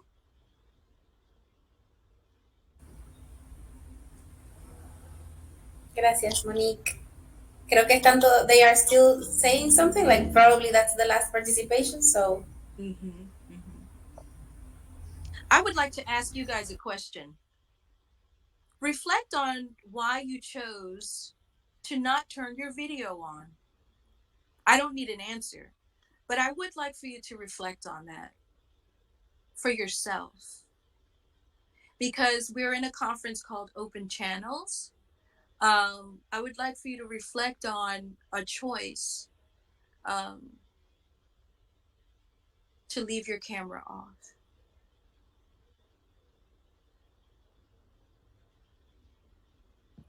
But if anyone would like to answer, you're free to answer.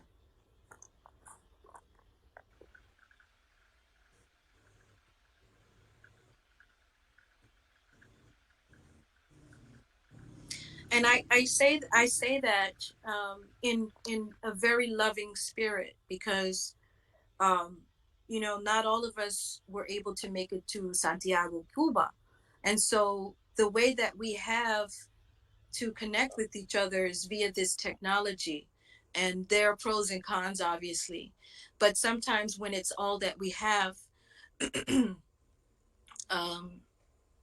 we're grateful for it. And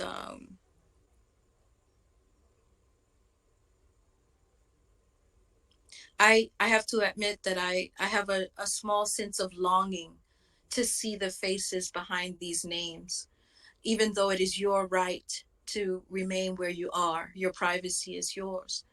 But I will admit that I have a small longing, you know, just for the record, to see these faces.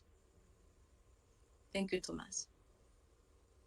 We're almost ready.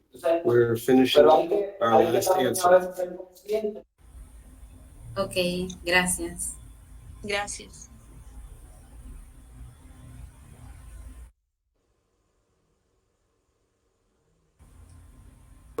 We're almost finished. We're finishing up our last answer. Can you turn on Macubus if Monique is done here? We can listen to what you're saying over there if you turn on Macubus. Sure. Yeah.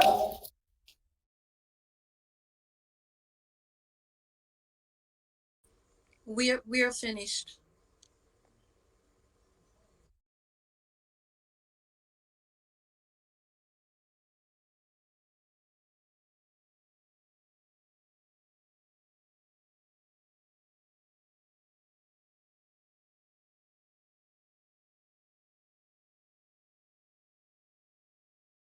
gestual, donde el contacto con el otro era a nivel de gesto y no de mirada.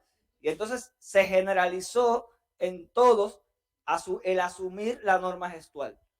Luego se asumió la norma auditiva. Entonces ya el contacto ya no era ni con mirada ni con cuerpo, era solamente a nivel de sonido. Y todos asumieron como masa esa primera propuesta que estaba en base ya a un error, a una ruptura de esa norma inicial, de esa segunda, y ven como el colectivo, el grupo, fue imponiendo nuevas pautas, totalmente distintas, sacadas de la nada, así inventadas, aquí, esta nueva pauta. Y todos iban sumándose a ella, hasta que venía alguien más y decía, bueno, voy a volver a romper. Y rompía de nuevo. Pero eso también es algo que nos pasa en nuestras prácticas diarias.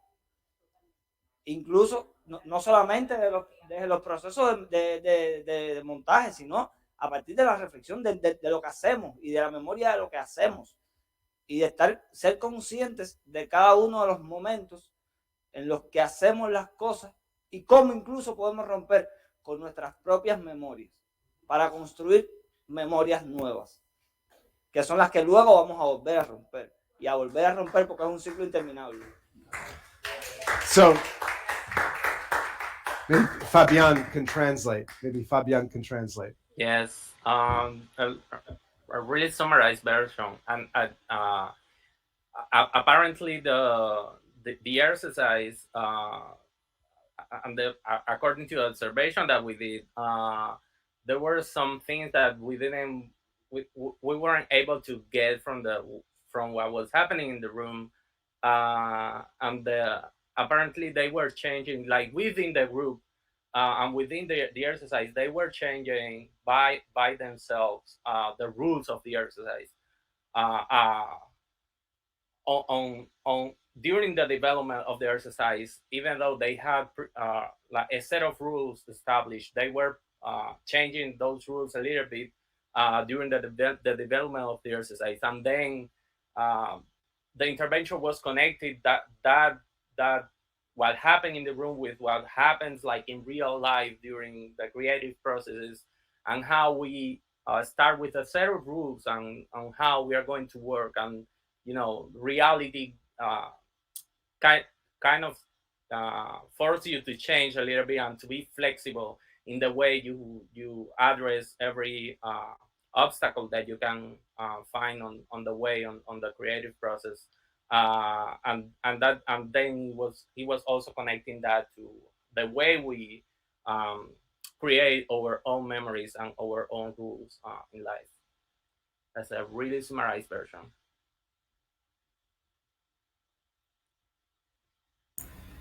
Gracias, Fabián. Yeah.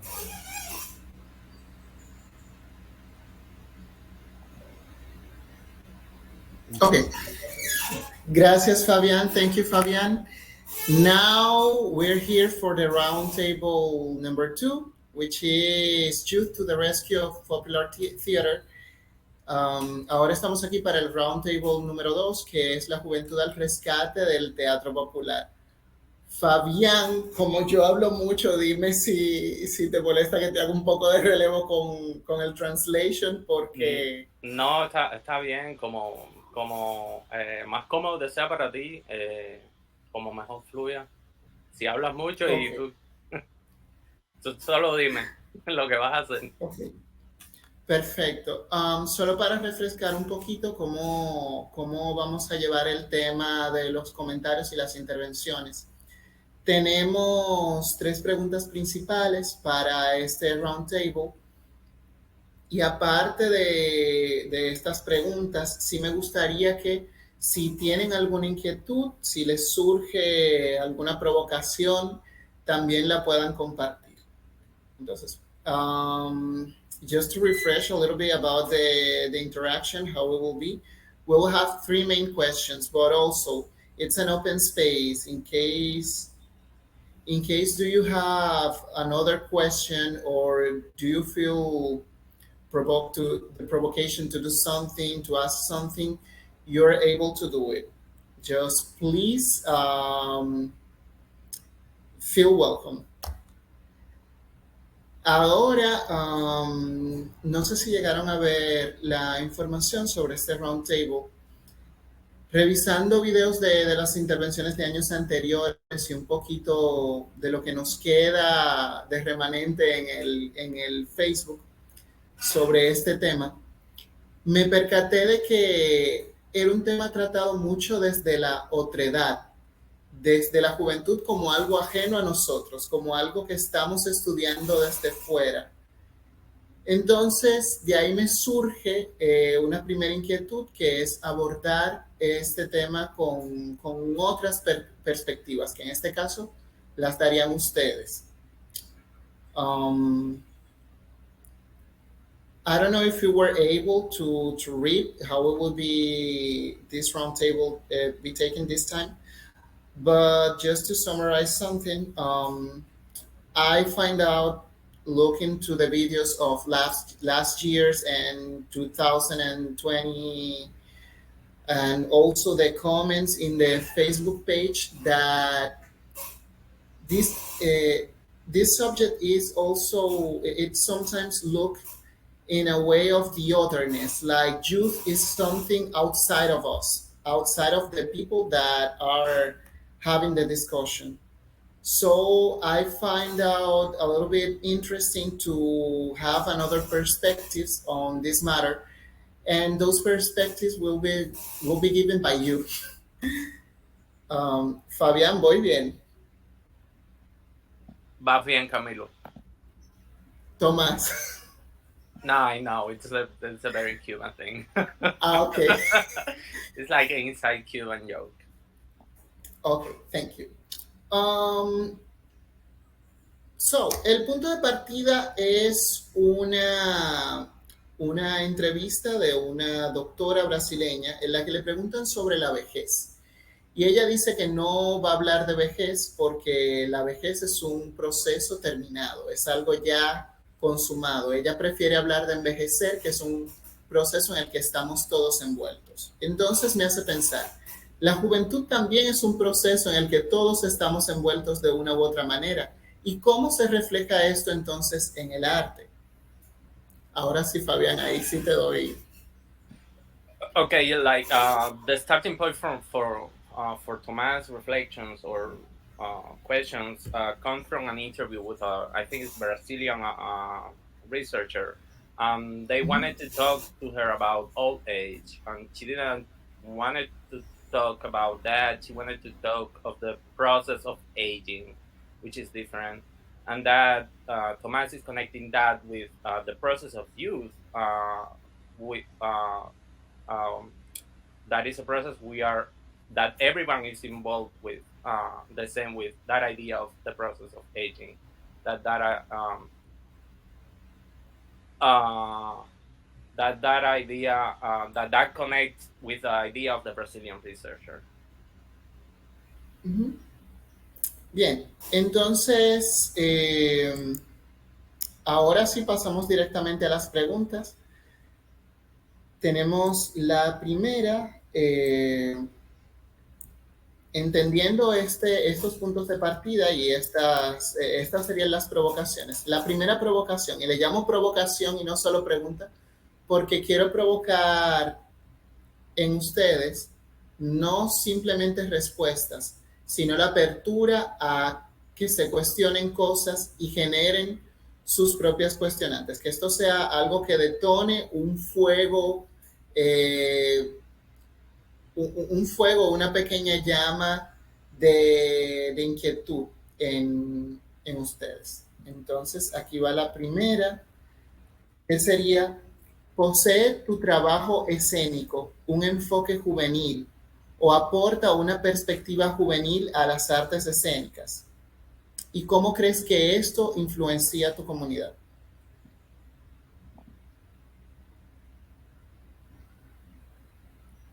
Thank you, Jenny. Fabián, hago el... Okay, I can read the question. Does your Tomás' point before referring specifically to the question is that he wanted to not call it questions, but more like a provocation. He wants to provoke in us a response in terms of any type of reflections or any type of questions that come out of this provocation that he's proposing us.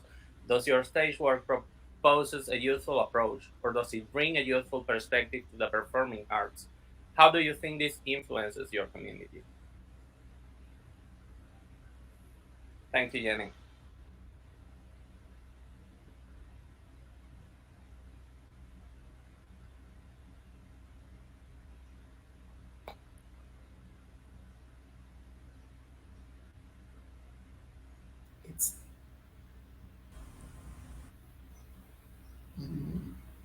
Ok, noto un poco de timidez pensando.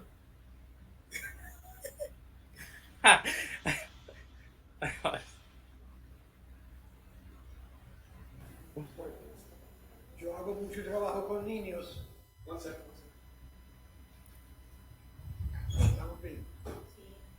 Yes. Is that Lowell? Sí. Okay. Yo hago mucho trabajo con niños porque yo hago que talleres de máscaras como que el taller que hicimos aquí, principalmente con niños. Y yo tengo en parte un problema con eso, porque educadores piensan de que talleres ahí son para niños, ¿okay? Y que son apropiados para niños, si los niños quieren hacerlo o no, y que deben poder hacerlo dentro de un espacio de 1 hora o 2 horas o 3 horas, como si son parte de un currículo escolar. Yo realmente cuando yo escribo la propuesta que yo doy a gente, yo digo que yo quiero grupos de niños, jóvenes y adultos, porque los talleres y el taller teatro que hacemos, hacer las máscaras, probar las máscaras, pintar la máscara, entonces montar una obra basada en las máscaras, funciona mucho mejor cuando hay una mezcla de niños trabajando al lado de jóvenes, trabajando al lado de, no necesariamente muchos, pero trabajando al lado de adultos, que es muy importante que tenemos esa mezcla para que no hay esa separación entre los niños, como si fueran una clase aparte de el resto de la que...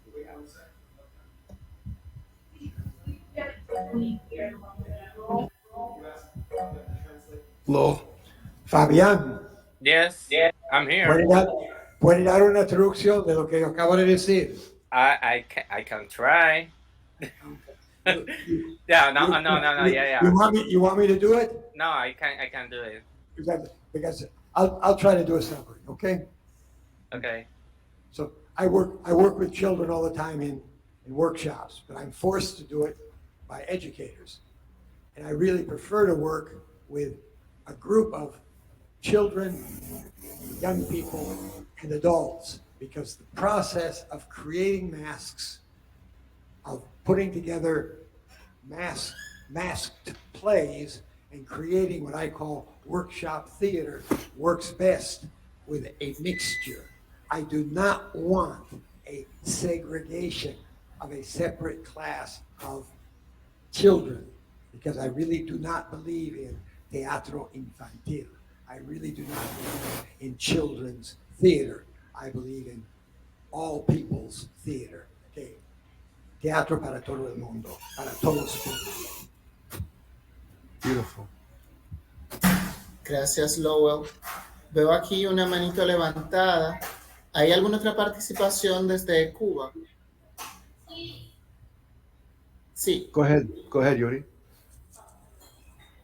Sí, bueno, el teatro popular no es una etiqueta a la cual nosotros podemos ver en un estanquillo o algo. Tampoco es una práctica de conjunto. Y yo creo que cuando se hace popular es porque indudablemente hay una manera de hacer de un conjunto de fuerzas que permiten que se mantenga en el tiempo. Porque además beber de de esa savia de los que llegaron primero y de los que fueron también, haciendo algo que realmente constituye una identidad en los pueblos, la mantiene también una juventud que es capaz de hacer que perdure en el tiempo.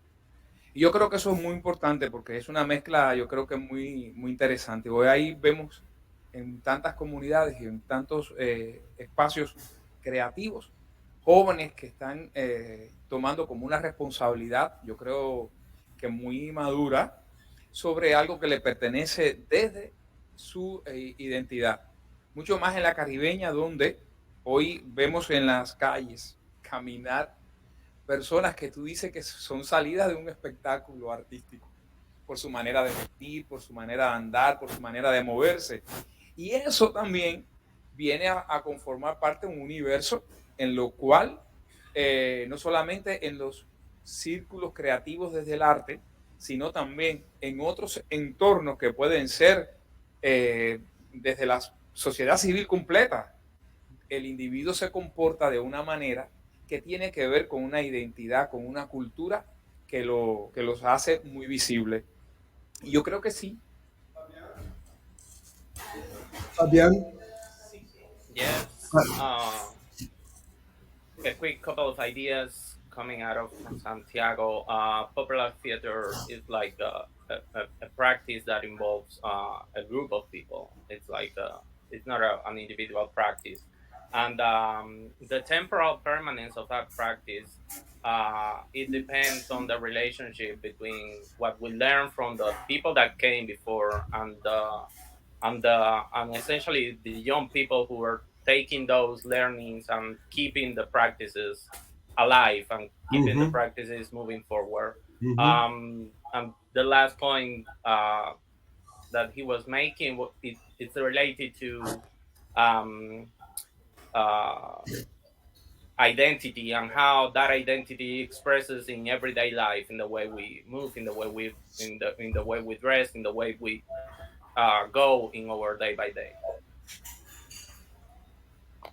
Continúa. Sí, también es una práctica que se estimula desde los espacios académicos.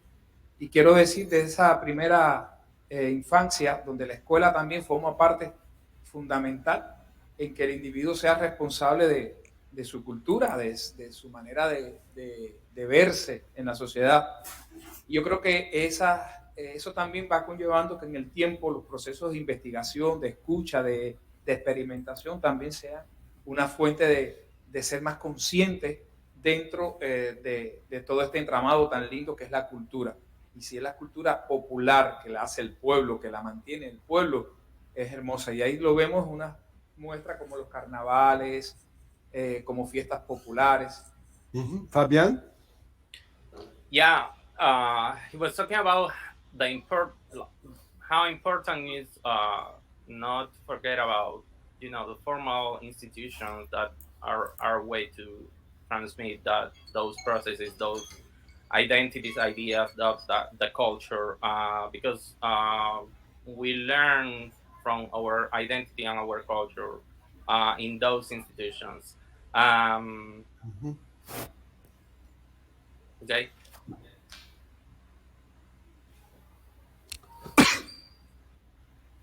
Okay. Thank you, Yuri. ¿Tienes algo más que decir? No me quedó claro si está pasando el micrófono. Okay. Ahora es el turno de José Emilio. Gracias, Tomás. Sí, va un poco en consonancia con lo que se ha mencionado.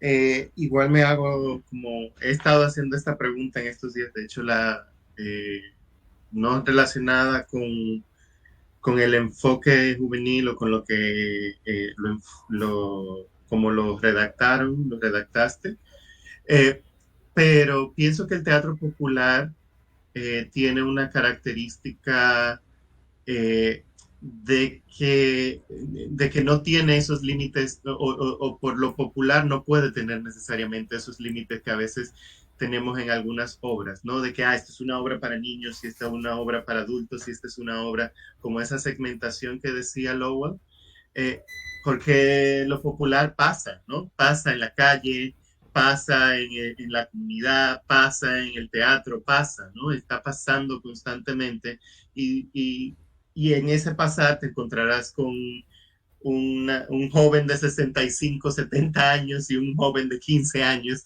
que van a interactuar con tu propuesta artística.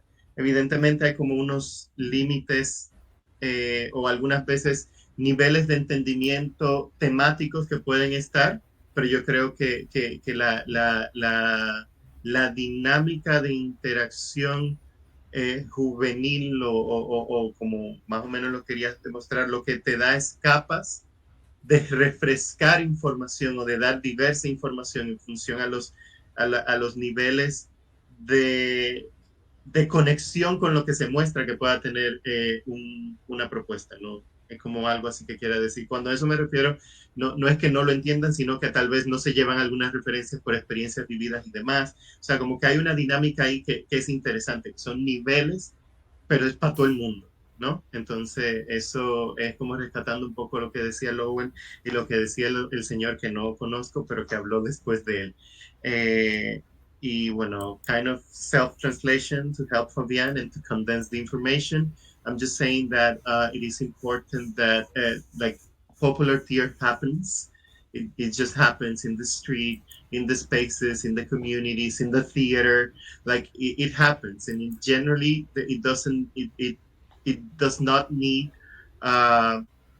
these filters like, oh, this is for children and for adults and for elderly people. Like it just happens because people, it's popular, no, it's the community, so everyone can enter, be it someone from like a young person of 75 years old or someone like it's 15. It is the same. What changes is the level um, of reading what is going on depending on the experiences that each person has in their life. And yeah, that's kind of what I said. Thank you, José Emilio. ¿Hay algún otro comentario escrito por ahí que se nos haya pasado? Ingrid, ¿podrías decirnos si alguien ha comentado?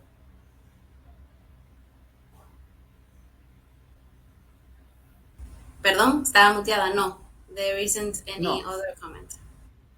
Okay, thank you. Entonces pasamos a la siguiente pregunta. Gracias por su participación.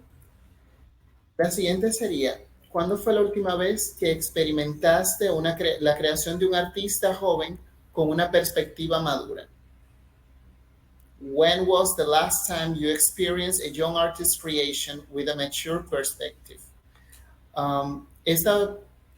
Esta provocación, digamos, está un poco orientada a nuestra perspectiva como espectadores del teatro. No solo el teatro que creamos, que era hacia donde estaba orientada la primera, sino ahora el teatro, las artes escénicas que consumimos. ¿Cuándo fue la última vez que experimentaste la creación de un artista joven con una perspectiva madura?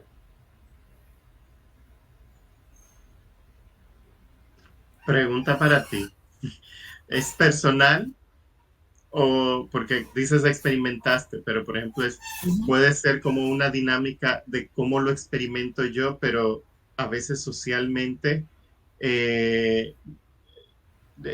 o sea, como colectivamente la experiencia cambia bastante, porque muy, muy personal, tuvimos una conversación similar, entonces solo lo personal o cómo lo percibes dentro de tu experiencia, incluso en tu comunidad, aunque tú lo veas de una manera, cómo lo recibe la comunidad. No sé si me expliqué. De momento, te explicaste muy bien. De momento, me interesa la experiencia particular y si quieren agregar un elemento de la experiencia social o de la comunidad, también lo pueden hacer.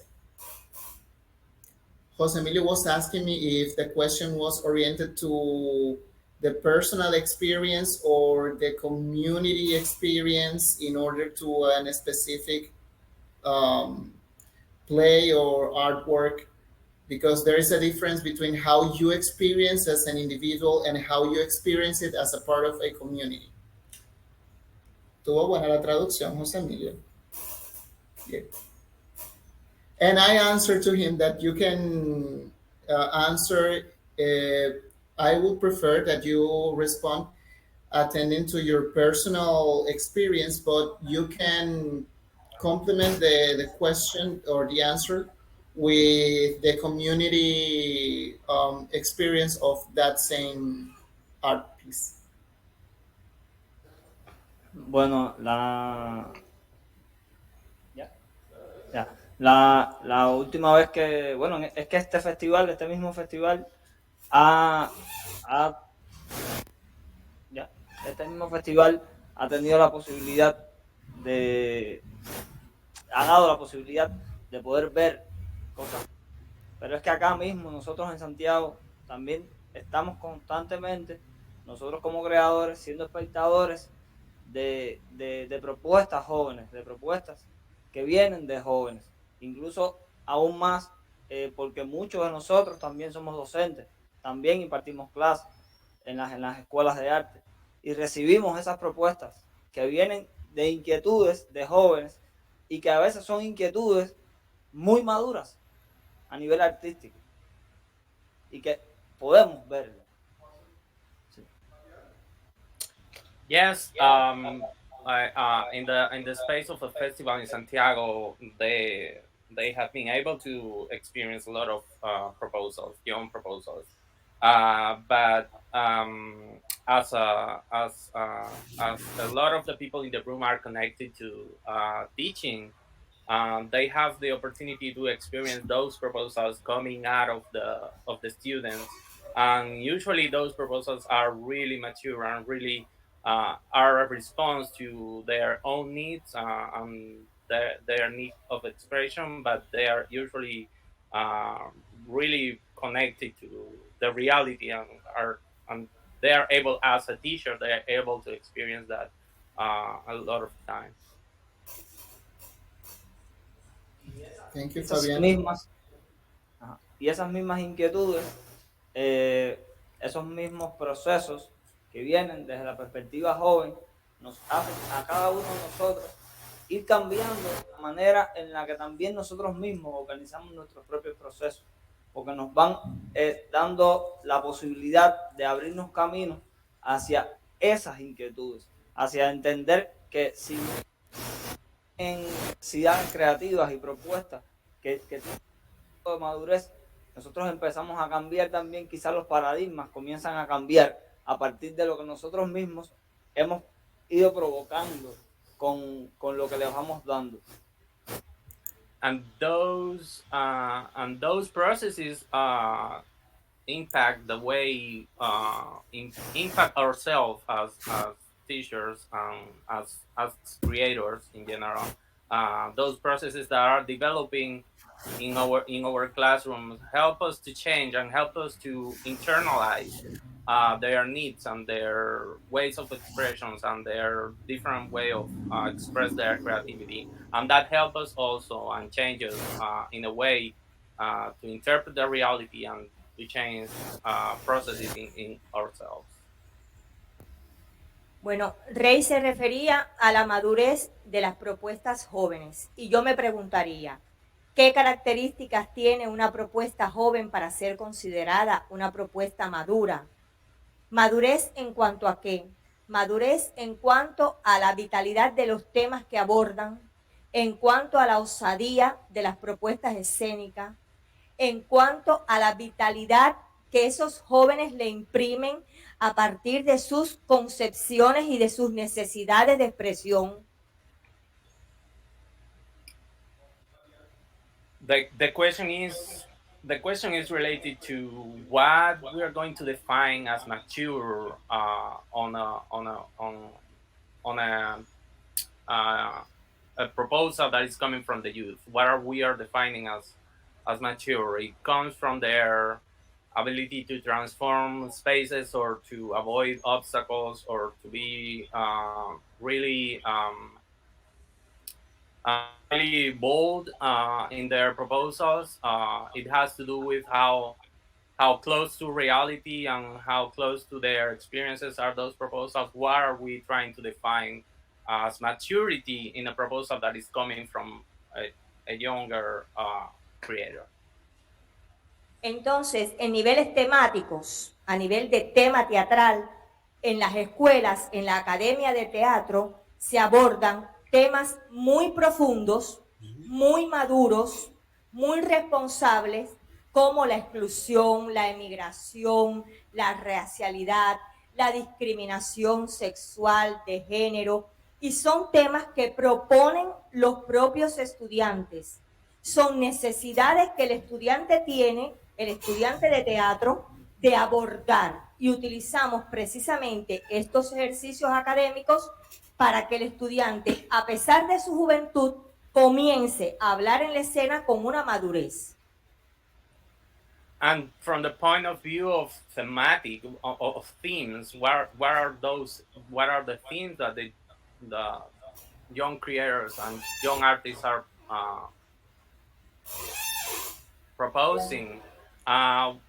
We in the space of academia, it's important that we offer them a space to talk and to discuss about themes that are like really mature and really profound and really responsible, like discrimination, right, sexual abuse, racial discrimination, sexism, and we offer those spaces for them to take in and to discuss in the academic setting, in their formation processes. Bien, tengo que hacer una pequeña reflexión antes.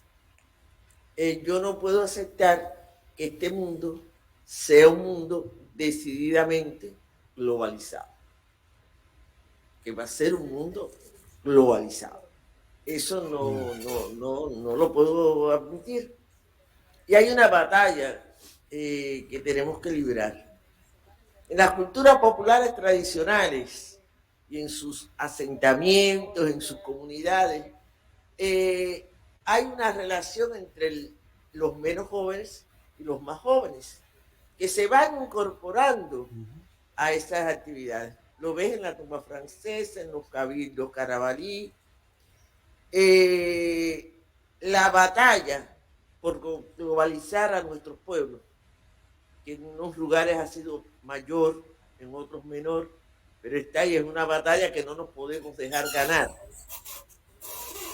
Tenemos que resolverla de una manera muy especial. Nosotros tenemos que encontrar las formas, y los que la han encontrado tienen que seguir en la batalla de incorporar, de dar a conocer los elementos de su cultura a nuestros pueblos. Nuestros pueblos a veces viven de espaldas, y a veces los creadores, algunos creadores viven de espaldas a sus realidades. Entonces, no podemos permitirlo, no podemos seguir haciéndolo. Entonces, estamos obligados a que nuestros jóvenes temas como la racialidad, todo lo que ha dicho Teresita lo toquen. Es importantísimo. Pero que tienen que tener conciencia de que nosotros somos países donde nos han querido robar nuestra cultura, donde nos han querido invisibilizar. Y que eso es algo que no podemos permitir, y es una batalla que no puede parar. No podemos cejar en la lucha por tratar de que no pase, porque desaparecemos como pueblos y vamos a ser cada vez menos independientes.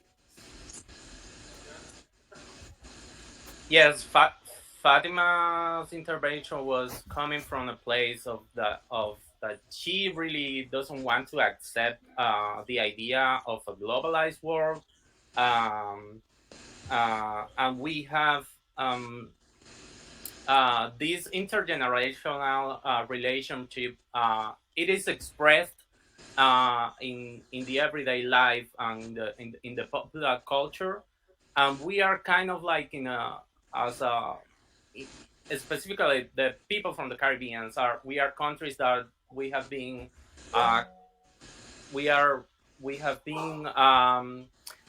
colonized, and we have other cultures have tried to invisibilize us as peoples, and we have to take that into account. And as creators, we have this need, and we have this. We need to be. We need to have this commitment to show our people the culture that they are carried with them as creators. We can't miss that idea of that it's every day popular cultures are trying to be erased essentially from the landscape of creation. Gracias, Fabián. Gracias a todas las personas en Santiago. Les pido por favor que cuando vuelvan a hablar digan su nombre antes, porque quienes no estamos compartiendo con ustedes nos quedamos con la duda de quienes nos comentan. Y apenas pudimos como deducir, exceptuando a Fátima, que ya conocemos, pero pudimos deducir que las otras dos personas fueron Rey y Teresa o Teresita, pero no tenemos la seguridad todavía. Entonces, tenemos dos turnos que son Ingrid y Monique, y luego unas provocaciones de José Emilio sobre este tema. Perdón. Los turnos son Carolina, Monique e Ingrid. Ok. Gracias, Ingrid, por la aclaración. Vamos con Carolina. No, buenas tardes, todos allí en Santiago, qué gusto en verlos, y a todos aquí. Yo no tengo en realidad, mis preguntas eran lo que acaba Teresita en Santiago, ¿verdad? ¿Qué significa la madurez? ¿Qué significa la juventud? Eso es todo relativo, ¿verdad? Así que eso era solamente como de estar de acuerdo con esas cuestiones. Y también apreciar lo que acabo de decir la maestra Fátima sobre resistir la globalización mediante el ritual, mediante el teatro popular como algo muy importante. Just really quick, I'm just agreeing and really appreciating what I'm hearing here. Teresita's questions about what does it mean to be mature? What does mature mean? How do we see it? Jose Emilio's questions as well in the chat. And as well as what does it mean to be young as well is a question as well. Seems very relative. And then what Fatima asked about globalization, resisting globalization or struggling the fight against globalization through popular theater, and I guess would like to see the connection between juventud, right, the youth, and how they perhaps how does that manifest, right? How does that resistance manifest? Gracias, thank you. Estás muteado. Gracias. Thank you, Carolina. Gracias, Carolina. Monique dice que no tiene preguntas o comentarios, entonces vamos directamente con Ingrid. Monique has no questions or comments, so we'll go directly with Ingrid. Tomás. Ok. ¿Hoy? Sí, no sé, creo que fue Nilo. Bueno, varias reflexiones, voy a tratar de sintetizarlas, pero comentar que trabajo mucho con adolescentes, que tal vez una de las cosas que más he hecho en la vida, y todo el tiempo hay propuestas de madurez, que con todas las preguntas que uno puede tener al respecto, pero cuando yo creo lo que sería un trabajo maduro, sea en la juventud o en la vejez o en cualquier momento de la vida, es un trabajo honesto, ¿no? Lo que estés haciendo, que lo estés haciendo con honestidad, con una reflexión crítica y profunda del entorno en el que estás, y que le estés diciendo algo a tu comunidad y tu entorno. Entonces, tengo un ejemplo muy reciente de una obra que hicimos de salud sexual y educación sexual específicamente en la escuela, un tema muy engorroso en nuestro país, donde no se garantiza una educación sexual de calidad, donde hay mucho moralismo y falta de información científica sobre las cosas. y nos atrevimos con un grupo de adolescentes a que ellos escribieran y plantearan desde sus inquietudes, básicamente dirigidos, sí, a sus colegas estudiantes, pero sobre todo a que profesoras, profesores y padres, madres escucharan lo que ellos tenían que decir al respecto. Y la incomodidad interesante durante toda la obra y las reflexiones posteriores, me parece que eso es el atreverse a hacer las cosas. Pues larguísimo. ¿Tú me ayudas, Fabián, o quieres que lo...? Puedes hacer algo tú.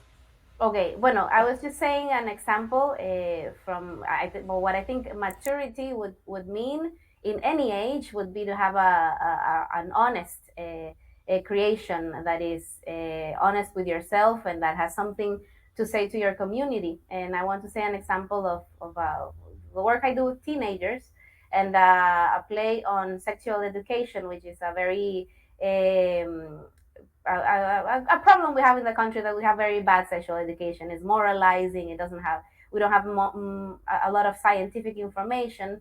And in this play, that was written based on stories by the students, and they wrote the scenes in a collective way, where parents and teachers, it was mainly for parents and teachers, even if it was also for the other students, but it was mainly for parents and teachers to listen what they had to say and what they want when they are asking for a proper sexual education. So I think at all stages in life, whenever you have an honest something honest to say, even if others don't like it, I think that's very mature. Eso. Muchísimas gracias, Ingrid. Antes de dar el siguiente turno para la persona en Santiago, que me informa Nilo que hay otra pregunta por allá, quiero compartir las dos provocaciones que nos deja José Emilio, porque creo que caen un poquito asociadas con el comentario de Fátima. Y él pregunta, digamos que es una intersección entre Fátima y Teresa, ¿la madurez tiene que ver con la ruptura o con el seguimiento de la tradición? Y si si tiene que ver con la creación de discursos propios. Aquí lanzando también una nueva provocación para Matt, guiño, guiño. A new provocation for Matt, wink, wink. This provocation should be in the Facebook page, just for the people reflect more on them and share their comments about it. Just think about it, wink, wink again. La provocación para Matt fue que estas provocaciones las dejemos en el Facebook para que puedan reflexionar y cada quien pueda dar su opinión al respecto. Pasamos entonces con Nilo y I would add that, Tomás, the provocations, it in itself, it's like maturity comes from a rupture or a continuation of the traditions, essentially. It comes from that idea. Where is the maturity? Breaking with the traditions or finding our own ways of expression, our own discourses. Thank you very much, Fabián. Nilo, ¿quién más va a participar? Tengo entendido que hay otro turno desde Santiago. Buenas a todos de nuevo. Oscar, desde Santiago. Yo creo que, bueno, ahora se une la pregunta anterior con estas últimas provocaciones que he colocado y creo que está muy, muy a tono con lo que veníamos reflexionando. Y creo que hay dos temas bien distinguidos en lo que se colocaba. Una cosa es lo que pudiéramos llamar qué cosa es hacer arte joven, teatro joven. Y bueno, otra cuestión y la problemática que colocaban, que es más específica, pues bueno, cómo analizar el teatro o cuáles son las peculiaridades que hacen, que tienen el teatro que hacen los jóvenes. Estoy haciendo la pausa para que traduzcan. Gracias.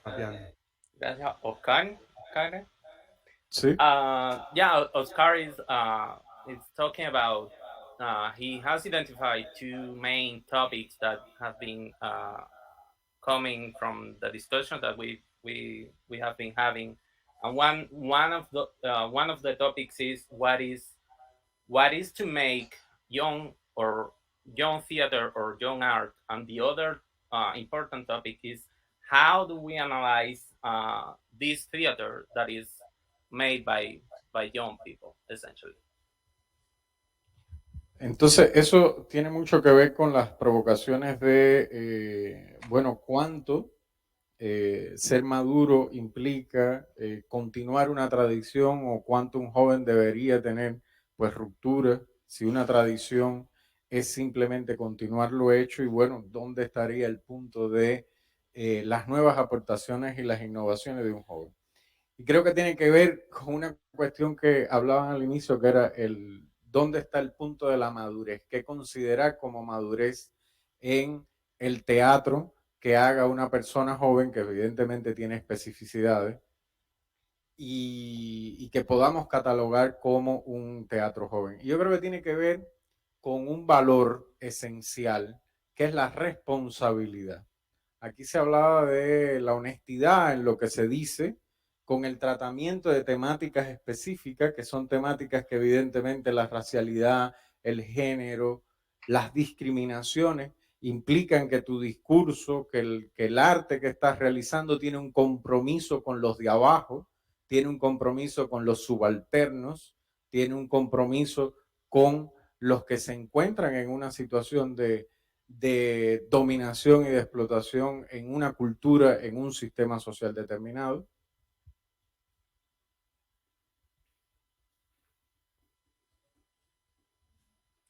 Yes, going back a little bit to the questions at the beginning of the session, what is exactly tradition? What is exactly rupture in terms of like young artists?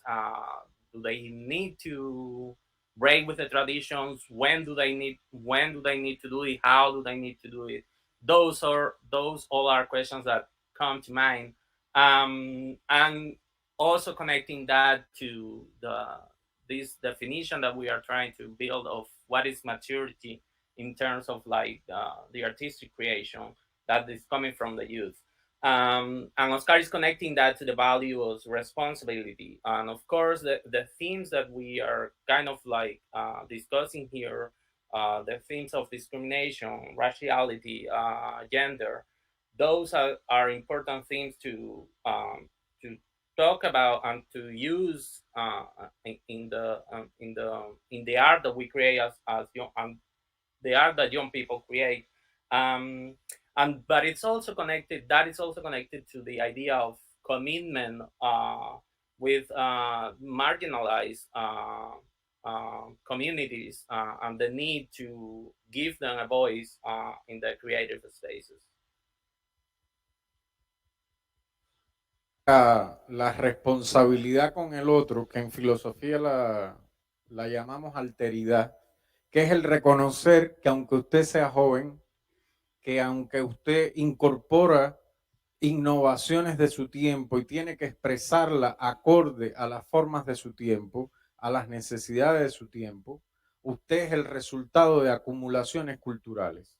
Más allá de los talentos, más allá de las capacidades propias, en un ámbito como el arte es imposible pensar que haya una creación meramente individual. Por el contrario, debe pensarse siempre que toda obra de arte es posible por el sacrificio, la resistencia, la lucha que acumularon otros para que usted pudiese estar hoy hablando en el lugar en el que habla.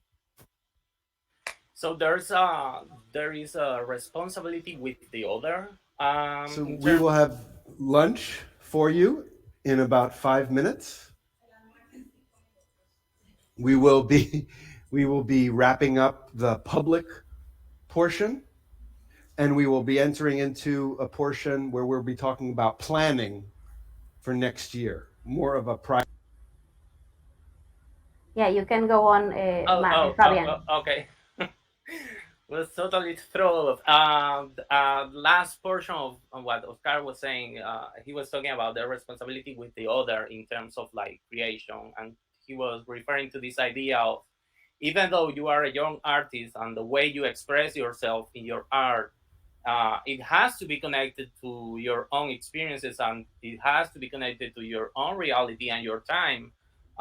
You need to have as a young creator, you need to have this idea that um, your art and the product that it's coming out of your own capabilities is in a way the result of an accumulation of processes and an accumulation of traditions and an accumulation of struggles that a lot of people before you took on their hands. So in a way, Oscar was referring to that idea of yes, you have to express yourself as a young artist, but you need to be connected Yeah, you to can that turn the sound on again. tradition. Yeah. You need to be connected to that tradition that came before you.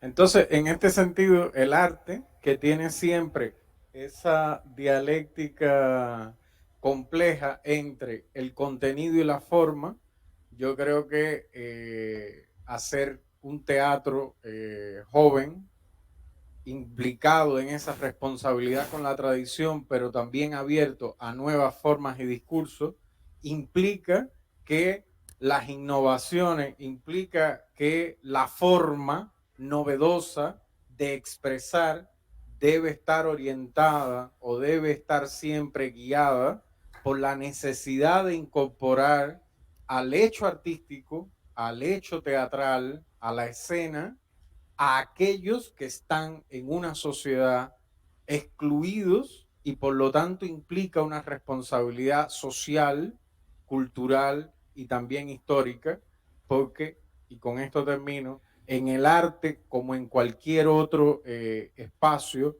lo que guía la acción son los intereses a los cuales usted se subordina. Entonces es muy importante innovar, hacer nuevos discursos con nuevas propuestas, incorporando nuevas formas estéticas, pero claro, de a qué intereses, y un arte crítico debe estar siempre orientado a los intereses de las mayorías subalternas de la cultura.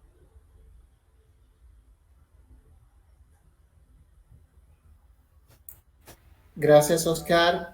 Fabián, ¿podrías traducir la última parte? Yeah.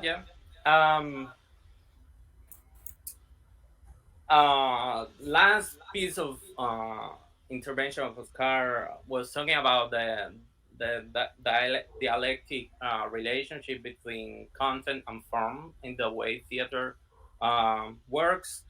And in terms of doing young theater,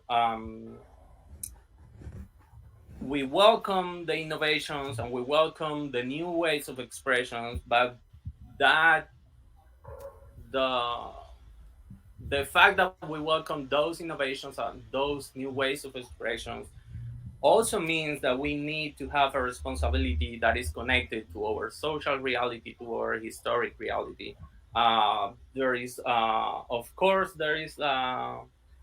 our actions are a response to a lot of different interests. So in terms of like the way we innovate as young creators, we need also to be critic in the way those interests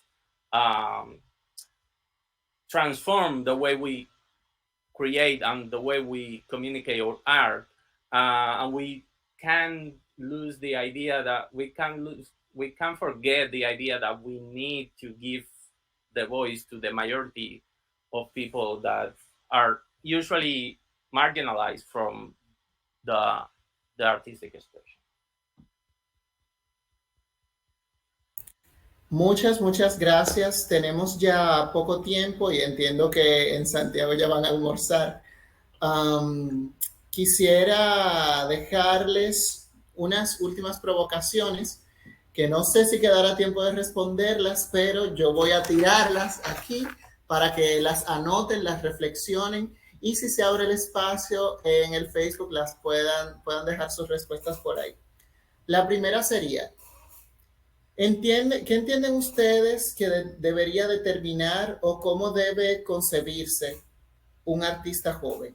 ¿Es aquella persona de poca edad que está trabajando un arte específico o es aquella persona, independientemente de la edad que tiene, en sus primeros años de trabajo en un arte específica?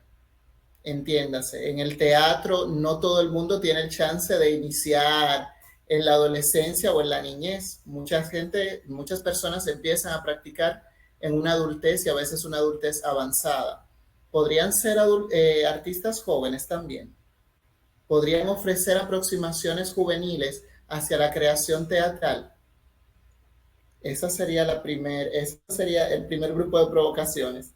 ¿Puedes traducir, Fabián? I'm gonna try. Okay, I'll no, do it. it's fine. We are kind of running out of time, so the last two provocations that are coming from Tomas, maybe we're not gonna have enough time to discuss them, but he still wanted to mention those here.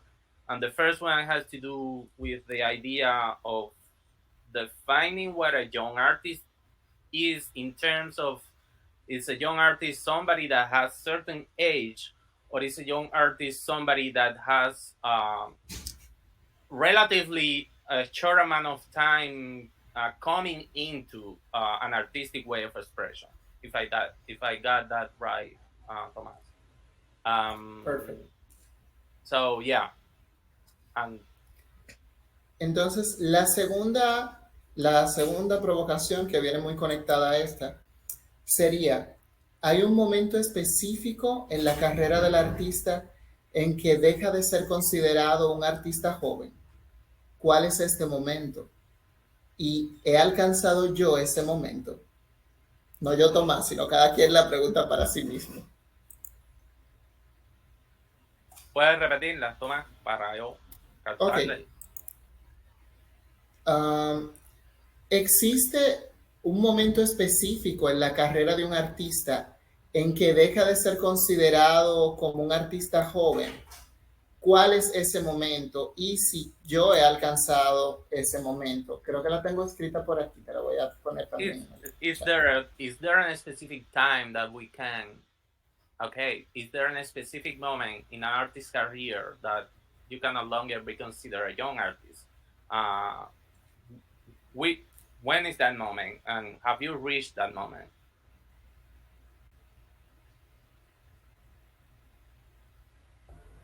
Gracias, Tomás. Thank you, Tomás. I think we won't have time to continue. No tendremos tiempo de continuar, pero las reflexiones que has aportado nos ponen a pensar y como decías, podemos continuar por el Facebook o de otras maneras, que es lo que vamos a conversar ahora.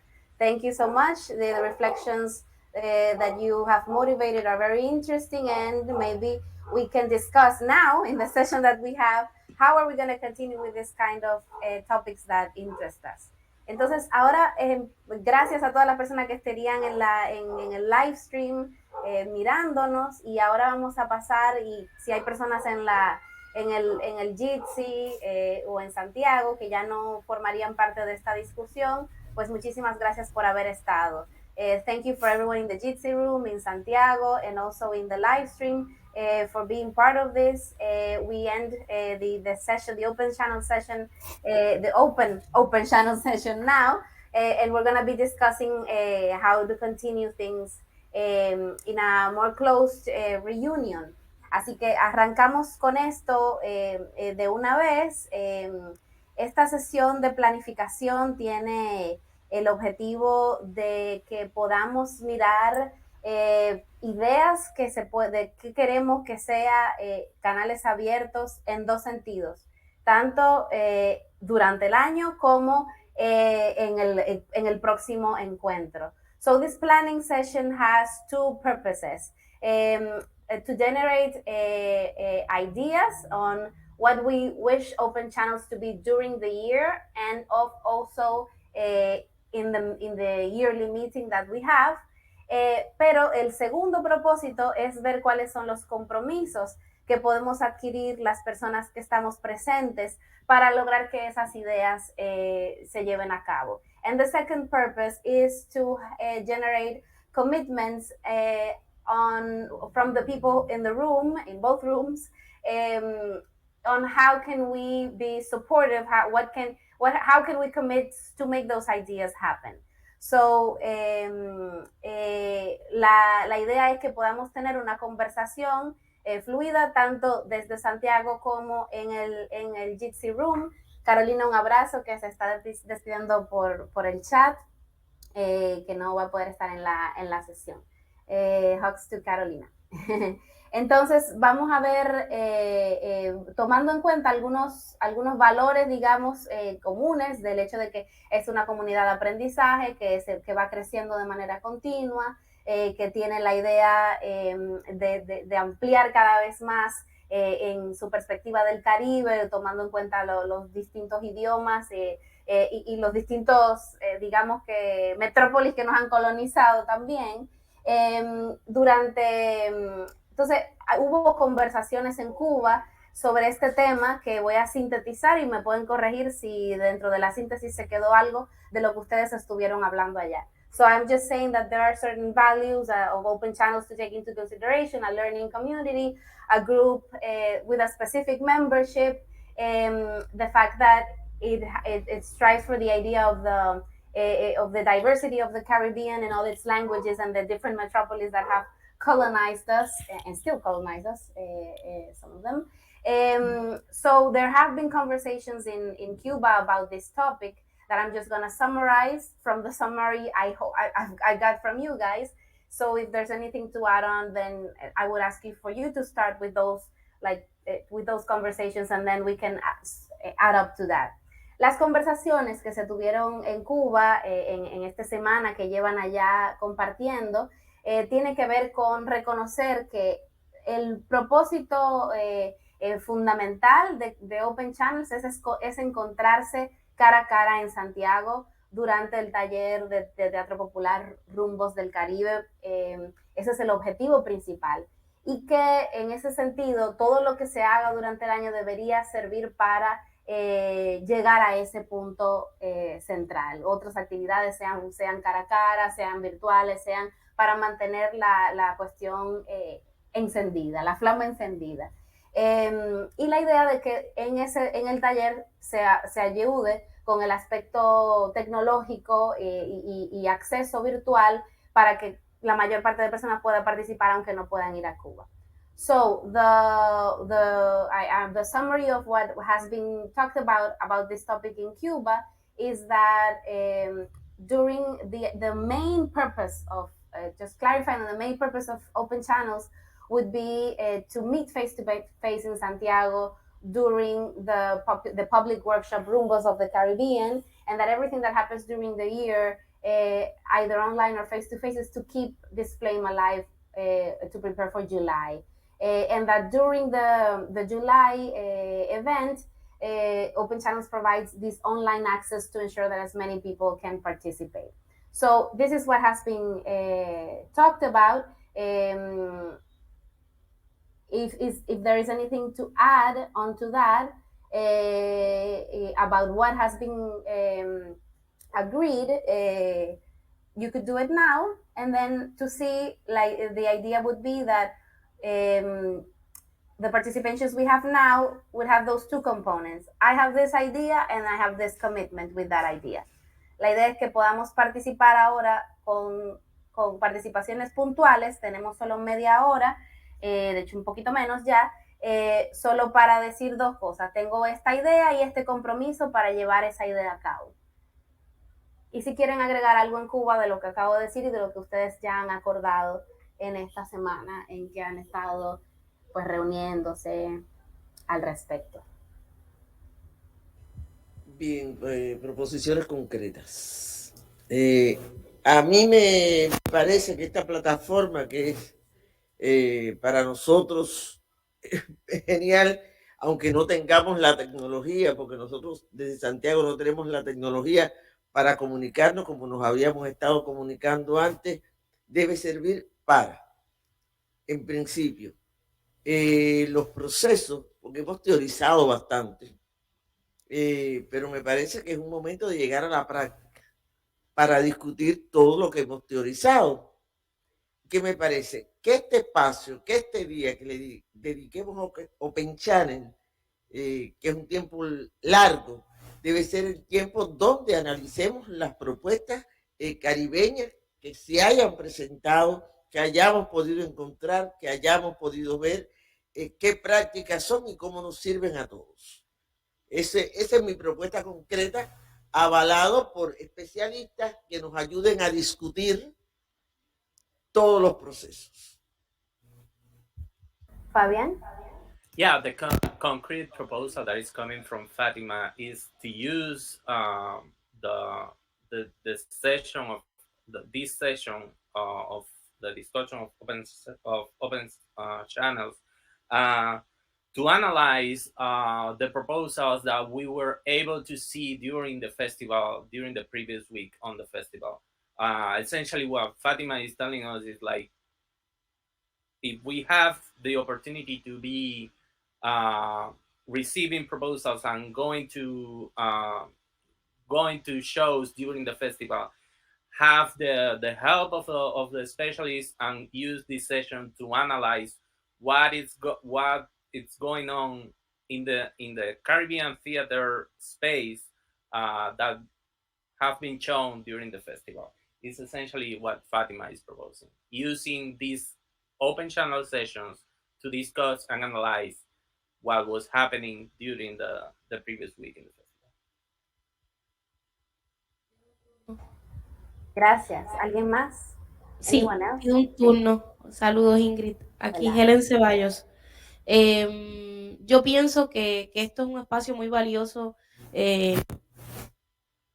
para seguir pensando las prácticas y que quizás durante la pandemia, durante el tiempo de la pandemia, es un espacio... Gracias. Hola. Fue un espacio de salvación. Sin embargo, creo que es importante que se transforme y que se ponga más robusto el andamiaje que nos hace poder participar de él. Evidentemente estamos tratando de romper una barrera del lenguaje que tiene que ver con hacer justicia del lenguaje, porque en el Caribe no solamente se habla español, se habla creol, se habla francés, se habla inglés. Aquí estamos solamente con el español y el inglés. Pero si verdaderamente queremos una cacofonía de voces caribeñas aquí, tendríamos que tener un andamiaje sólido de traducción simultánea, porque puede ser muy tedioso para cualquier oído escuchar una cosa y luego escuchar otra y otra y otra. Y como a mí me interesa que el espacio se sostenga, tengo que hacerle honor a la verdad, mi cuerpo se va agotando en el paso del tiempo. Entonces, lo que pasa con eso tiene que ver también con la atención. No solamente me agoto, sino que mi atención se va y no me quiero cansar. Entonces creo que en un futuro de Open Channel, para hablar de cosas concretas, necesitamos hacer más robusto. Eso existe. Existen mecanismos de traducción simultánea que pueden ser digitales y que incluso pueden ser políglotas. O sea, no solamente español-inglés, sino español-inglés-francés, español-inglés-creol. Y de qué manera eso va a hacer también que la práctica, lo que está trayendo Fátima, se pueda concretizar. Bueno, de que en la medida en que más personas nos podamos entender de una manera simultánea, pues hay un tiempo que se achica ahí, no se hace todo más expedito. Y concuerdo diametralmente con Fátima. Creo que los temas que se deben traer a la mesa deberían corresponder también a lo que nos ha ido pasando, a lo que estamos mostrando, a lo que está mostrando y a lo que están haciendo los integrantes de Open Channels.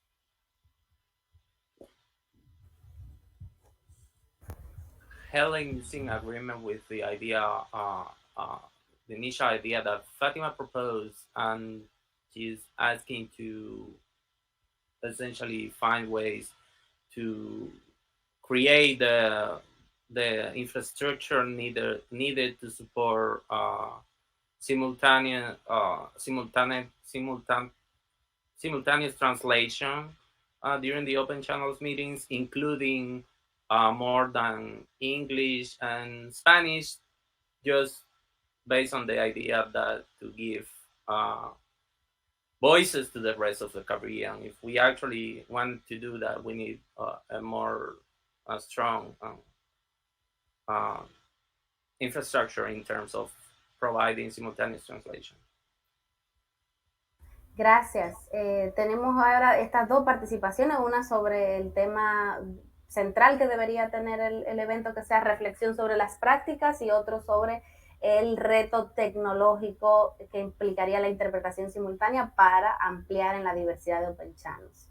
So we've had two participations, one focusing on what the reflections should be on our practices as creators in the Caribbean and the technological barriers that we should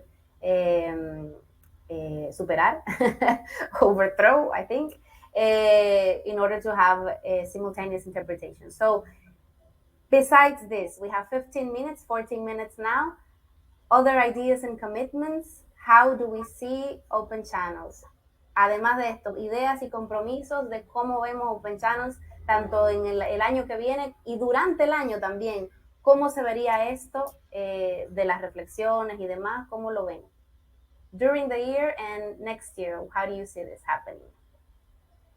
And what are you willing to do? ¿Y qué están dispuestos a hacer?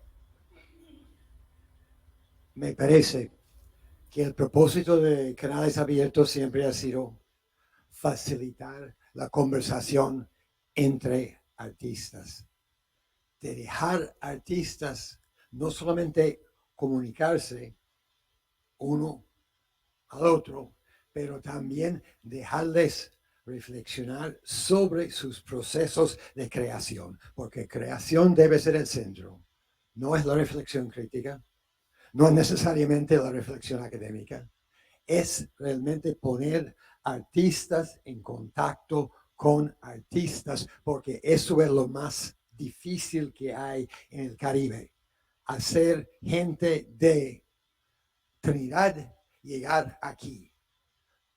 Grupos, dramaturgos, actores, diseñadores, comunicar con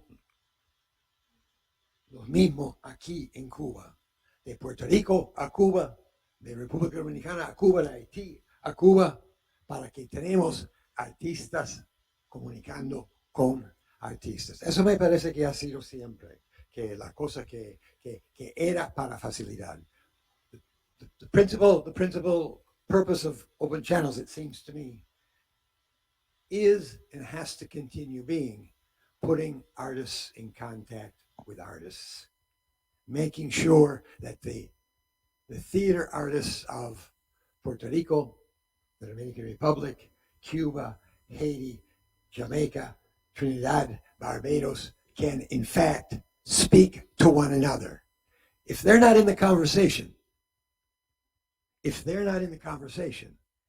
if they're not talking about their procesos de creación, si esos artistas no están en la conversación y si no están hablando de sus procesos de creación, pues entonces yo creo que no tenemos canales abiertos. Tenemos una conferencia sobre el teatro caribeño y eso es una cosa diferente. Yo creo que tenemos que regresar a esa noción. Artistas a artistas. Generar un sistema en que podemos poner artistas en contacto con artistas. Este año hace falta una cosa que hemos tenido en los últimos 2 años que era esencial en eso, y eso eran los videos de las obras de los artistas. Okay? So I'm going to try a little bit of going back and capturing that in English. Okay? So we have to do that, and we have to perhaps go back and concentrate then on the videos by artists being sent so that artists can see the work of other artists and comment on it. Okay? So eso realmente es todo lo que tengo que hacer, pero que yo quiero ver más contacto artista a artista, que intercultural seguramente, y si podíamos lograr el sistema de tener algo de traducción simultánea, pero es una sofisticación, yo creo que no tenemos que la tecnología ni los fondos para empezar a considerar todavía, pero que dentro de la noción de trabajar, que aquí necesitamos eso. We have to put artists in contact with artists. Gracias, Lowell. Thank you, Lowell. Hago una pregunta específica. I'm going to pose a specific question para avanzar la discusión, to advance the discussion. Estas ideas que se han planteado, que son importantísimas en cuanto al punto central de Open Channels, consideran que aportaría para lograrlas el hecho de concentrarnos en el evento anual, por ejemplo, o si les parece que mantener las reuniones mensuales en la cual hay una idea que pienso que la plantearon en sus discusiones en Cuba, de que estas reuniones se concentren en cada uno, en un miembro cada vez, cada mes, y que de esa reunión salga algo para el blog, por ejemplo, sobre esa persona de la que se está hablando. ¿Estarían de acuerdo con mantener ese esquema o creen que habría que transformarlo? So the question is, in order to achieve the purpose of bringing artists together, of discussing our practices, etc., do you think we should focus all the efforts on the yearly meeting, or do you think that it would be useful to maintain the monthly online meetings, and in these meetings that features one of the members, and then there is a publication in the blog about this member, etc.? How do you think? José Emilio, adelante. I think that voy a empezar en inglés y después para que sea más fácil. I think that we should aim to have these meetings, but make them more collective, like open conversations about Caribbean artists once a month can help in knowing our practice and taking this idea that Lowell was saying, like engaging in constant conversation, focusing on the practice of someone, showing videos, showing what we're doing, talking about current projects and so on, but more with a broader participation that can help. I think that's a good thing to preserve, because it will also help to the annual meeting.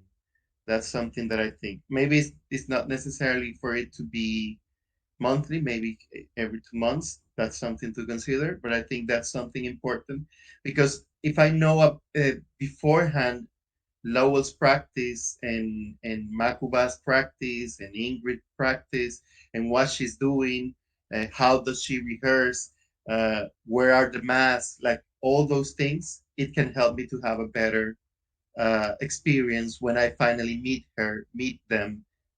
him in the live event. Entonces lo que decía que sí, que me parece bastante adecuado que tengamos una reunión mensual, pero un poco más abierta, más integradora, más participativa, más de conversación colectiva, para lograr un poco ese encuentro que Lowell propone de artistas con artistas y no desde una mirada meramente académica, y que esa dinámica puede facilitar mucho, porque en el momento en que tengo un contacto con los artistas y que tengo una conversación que no es tan que no es como todo aquí en este momento, en el que tiene que ser, digamos, tiene que haber un límite de tiempo y demás, pero no tengo todo para un solo día, y que ahí como que me empapo de lo que hace, sino que cuando llegamos y tenemos esta experiencia y que esperamos que todos podamos asistir presencialmente o aumentar la participación presencial, entonces ahí ya yo tengo una previa del trabajo de cada quien, y puede ser más fácil la dinámica comunitaria en vivo. Es como lo que pienso. Gracias, José Emilio. There is a comment in the chat that if this is going to happen, a piece of the artist's work should be exposed in those meetings.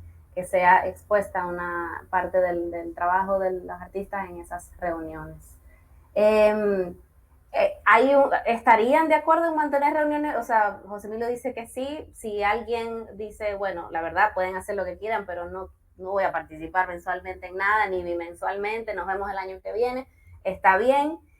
Y si alguien que plantea que sí puede, se propone para ser parte del equipo que organice eso, porque eso requiere aunque sea mínima, una logística, que lo puedan decir. If anyone can say if they're not interested in these monthly meetings, but the rest can do whatever they want, or if you would like to be part of the organizing group of these meetings, because it all requires a logistics. Tengo un turno de Fátima.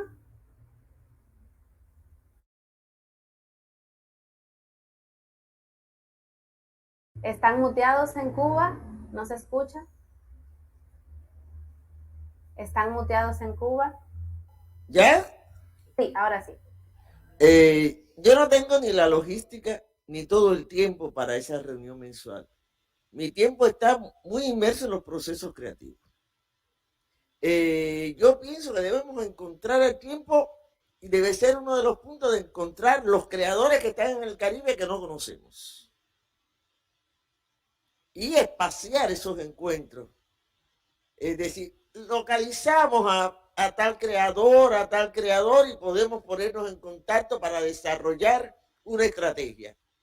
Y eso no se hace todos los meses, no sé si a lo mejor hacemos 3 encuentros al año para decir, hemos encontrado. Y lo que vamos a tratar de encontrar desde nuestros lugares, sería otro elemento, desde nuestros lugares, desde nuestros países, los recursos para poder encontrarnos con esos creadores. Cuba es un país que está en una situación muy compleja y muy difícil, pero trataríamos de ver cómo encontramos los fondos. Yo no quiero que haya una varita mágica que me dé los fondos que necesito, ni en una posición de desventaja. Trataríamos en Cuba de encontrar las maneras de encontrarnos en los lugares donde más económico fuera. Pero la intención debe ser mostrar cada cierto tiempo y decir, encontramos tal creador en tal lugar, tal creador en tal lugar, y qué hace. Y poder ver qué hace. Para entonces poder seleccionar quiénes vendrían, quiénes podrían conseguir los fondos para estar juntos y quiénes tienen el mismo pensamiento de unidad caribeña que tenemos nosotros dentro de su diversidad. Yeah, really quick. What Fatima she was talking about. She doesn't have really like time to do monthly meetings. She's like really immersed in the creative processes. And we should be focusing our efforts in trying to find the artists that we don't know about, trying to find new creators in the Caribbean, and then we could space our meetings during the year and not keeping them monthly, and then trying to figure out how to move the artists around the Caribbean to make them come all together. So we would have a meeting and we would discuss like, oh, we discovered this artist and this is their work, this is how they think, this is how their processes work. So the idea is to have a meeting that after we identify those artists, we have enough material to know them a little bit and to discuss about them. And then we would find the logistics ways, we would figure out the logistics that would allow us to move those artists around the Caribbean, depending on where it's cheaper to go and how we can connect and how we can, facilitate those connections. Gracias. Nos queda un minuto de esta reflexión. Tal vez no es que vayamos a llegar a una conclusión porque solo hemos tenido media hora para la reflexión. We only have a minute left, or even not even the minute left, because we only have half an hour for this conversation. Pero creo que el espíritu de conexión entre artistas, y agregaría investigadoras e investigadores también, que es lo que debe preservarse, y la ampliación del espectro caribeño y de la diversidad caribeña es lo que ha primado. Y también por lo menos Fátima ha planteado, y José Emilio lo planteó también, de espaciar los encuentros, tal vez no mantener ese mismo ritmo que no nos funciona necesariamente. Yo estoy de acuerdo en espaciar desde mi realidad específica.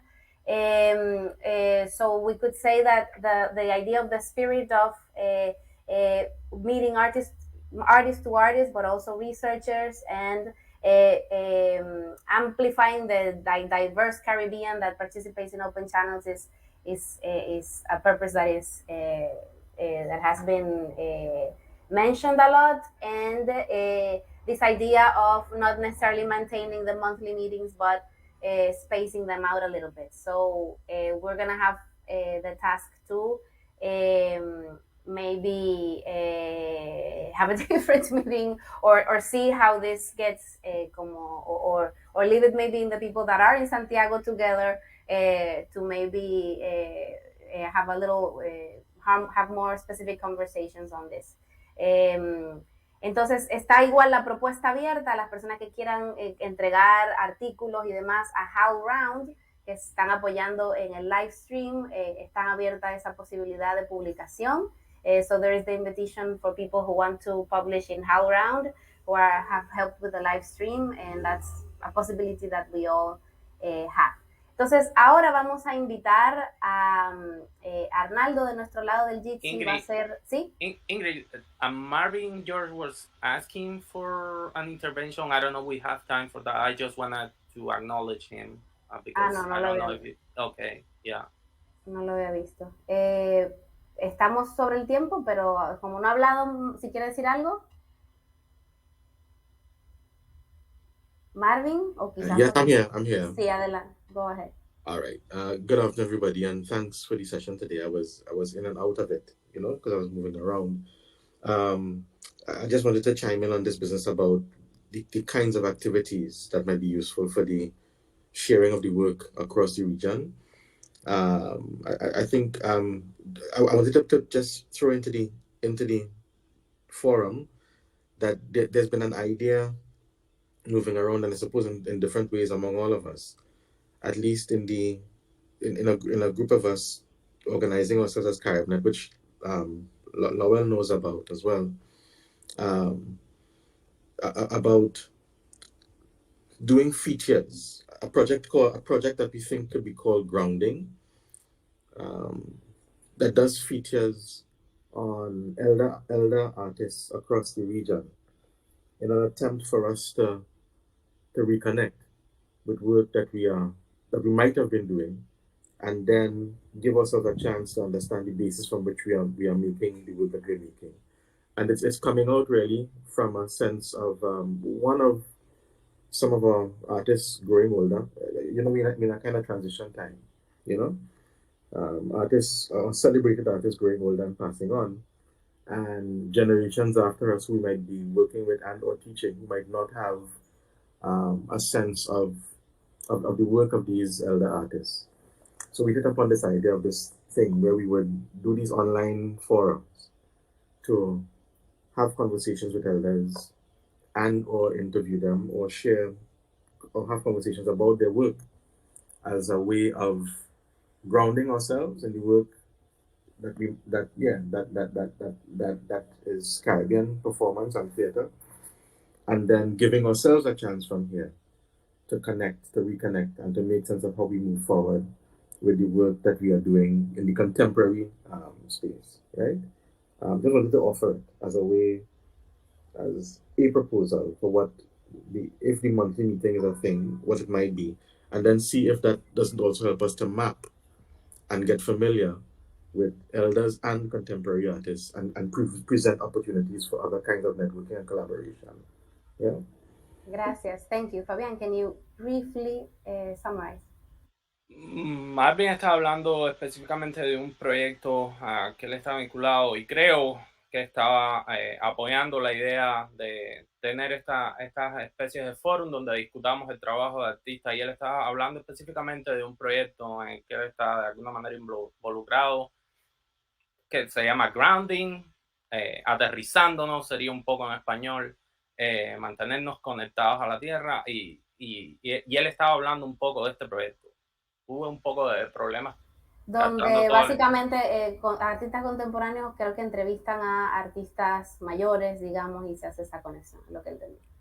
Es una propuesta que está diciendo que podría desarrollar. Y al final estaba hablando, supongo que de cómo conectar con Matt, que no sé si Matt está al tanto de este proyecto, pero sí recuerdo que más bien habló de que Lowell un poco conocía de este proyecto. Muy bien, gracias, está bien. Bueno, vamos a pasar a Arnaldo, que va a ser la persona que nos va a hacer la reflexión final desde el Jitsi. We're going to go with Arnaldo, who is going to make the final reflection from Jitsi, and then we're going to the somatic session.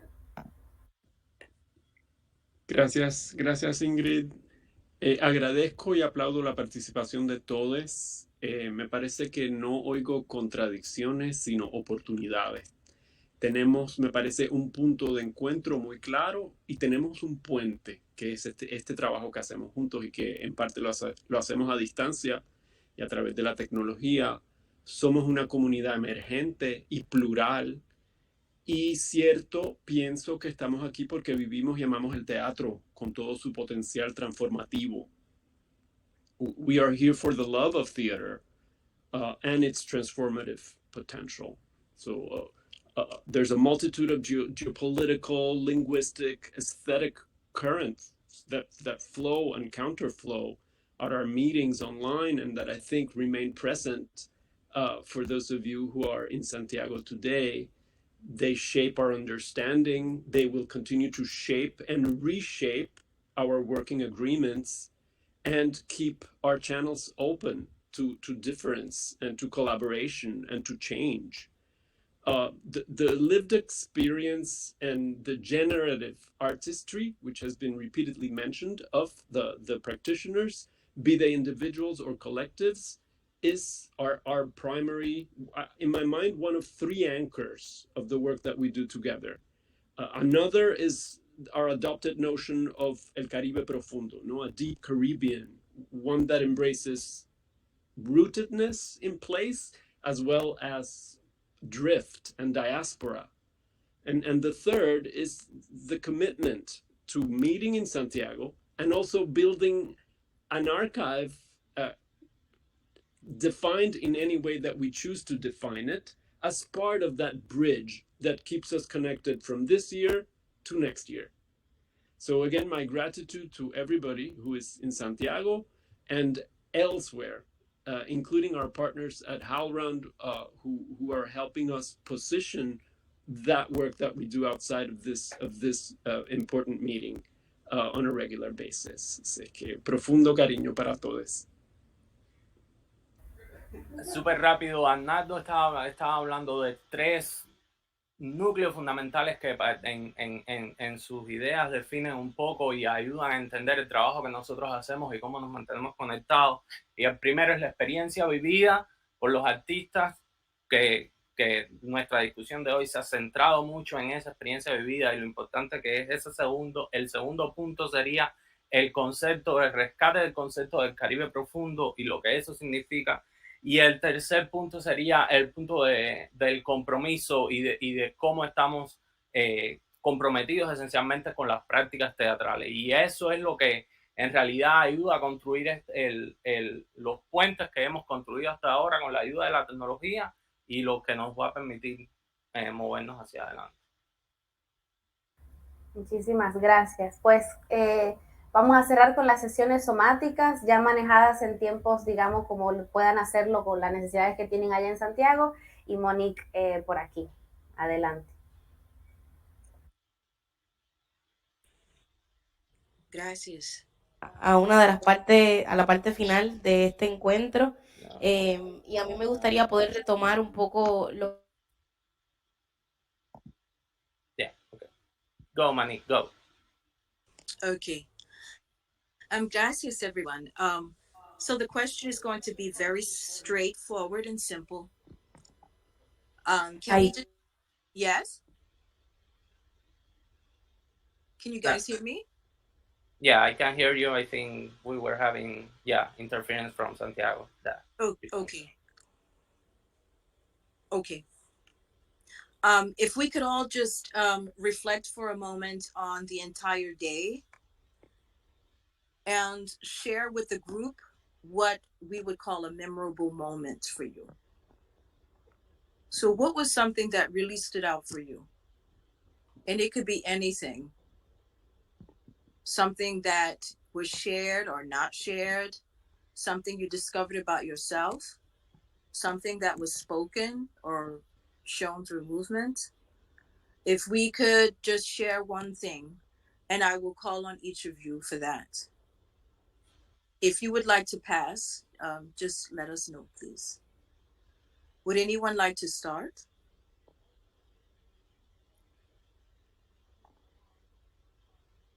Thank you, Arnaldo.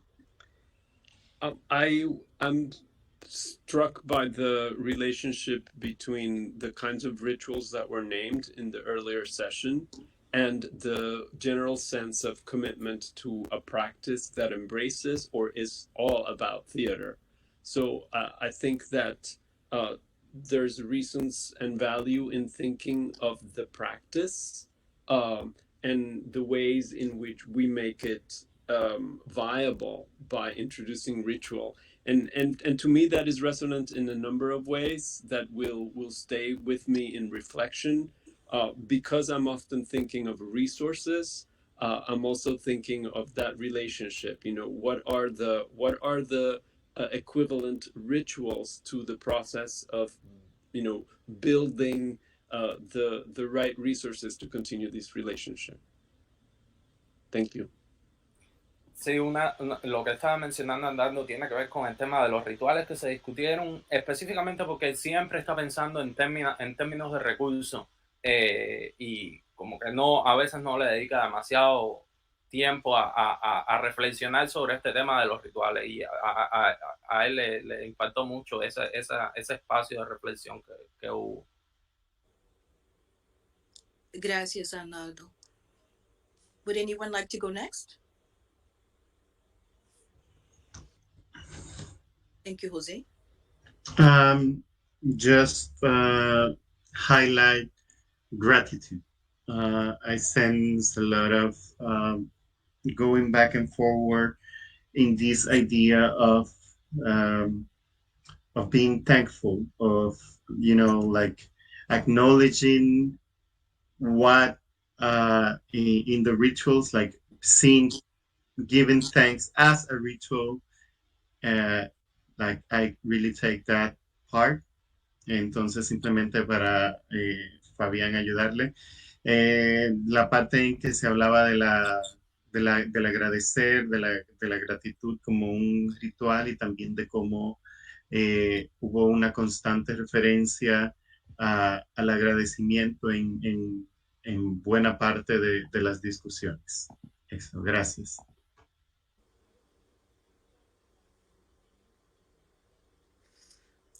Gracias, Jose. Anyone next? Si puedo, if I can. Thank you, Ingrid. Dos cosas me llamaron, me resalto, un poco mirar lo que está pasando en Cuba, que parece como si fuera mirando un documental, y sobre todo el momento somático que pudimos mirar y la energía presencial versus la virtual. So basically, two things: being able to watch what's happening in Cuba, especially in the somatic session, and seeing the energy of presence versus virtuality. Y de las reflexiones siempre me quedo con el tema de los conceptos, que creo que sería una cosa entretenida en la que ocuparnos luego, poner en común cosas como el mismo teatro popular, juventud, ritual, etc. And the other thing is that I always find myself reflecting on the concepts, and it would be fun to maybe dedicate some time on putting together concepts of popular theater, youth, ritual, etc. Yes. Gracias, Ingrid. Next, I would like to ask Marvin for a reflection.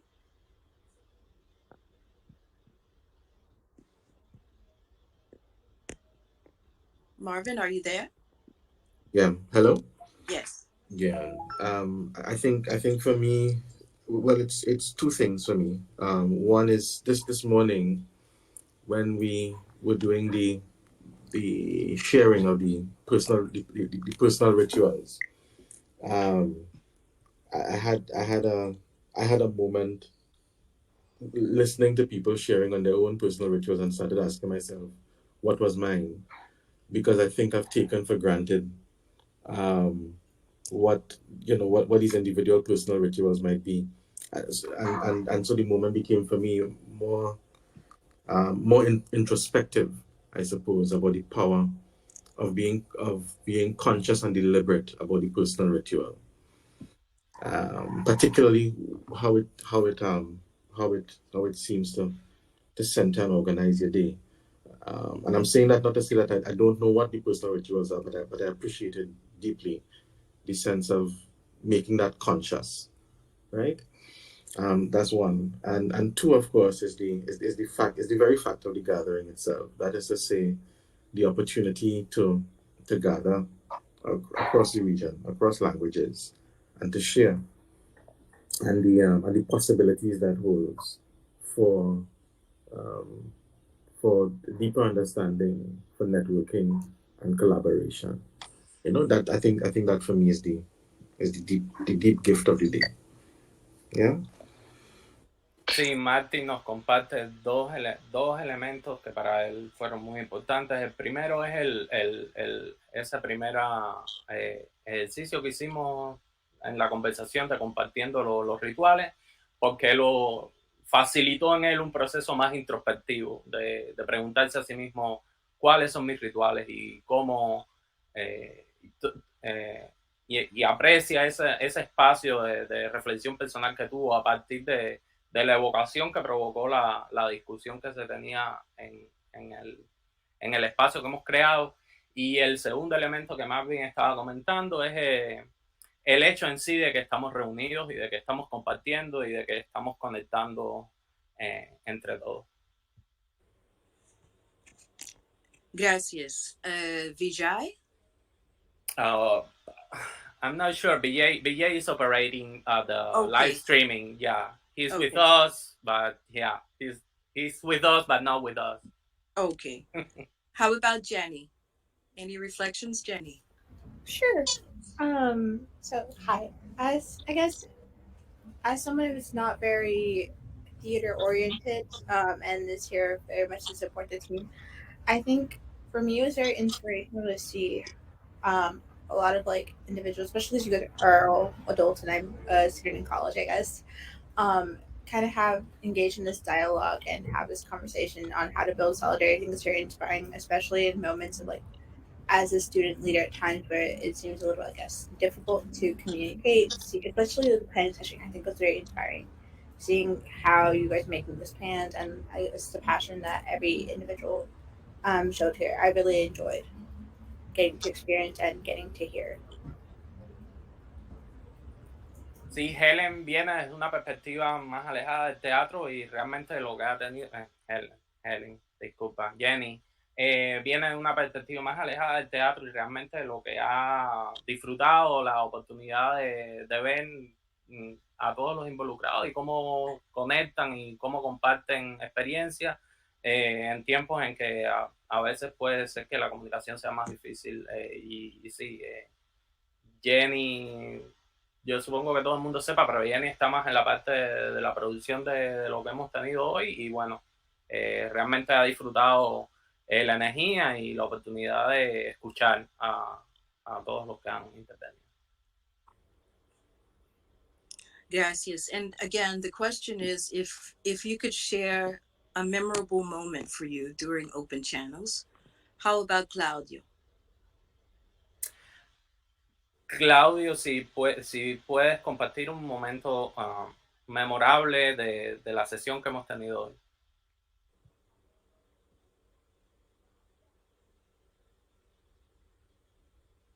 No sé si, I don't know if Claudio is with us. Okay. Oh, okay. Okay, gracias. Oh, yeah. Okay, yeah. Cantilia?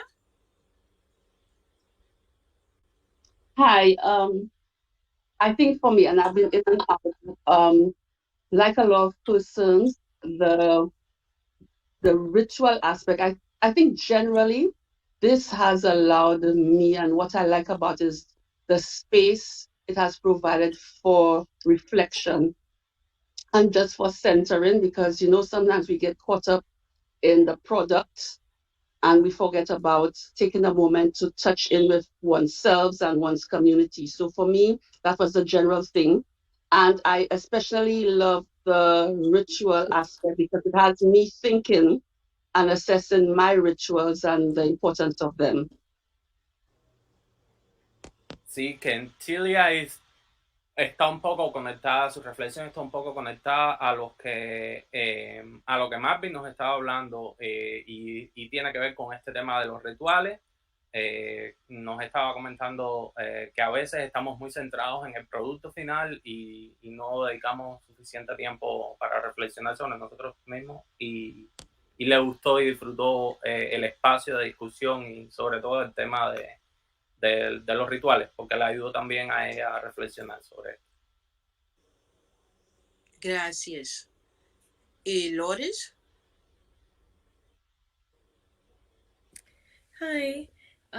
Well, I'm kind of in the same boat as Jenny, being more on the production side. I've enjoyed really taking notes on the discussions that we've had here and also from the in-person event. I specifically enjoyed the planning session because it makes me excited to hear about all the ideas that people have for open channels in the future and the possibilities that can come from connecting theater artists who are really committed to their work and to honestly making the world a better place with their art.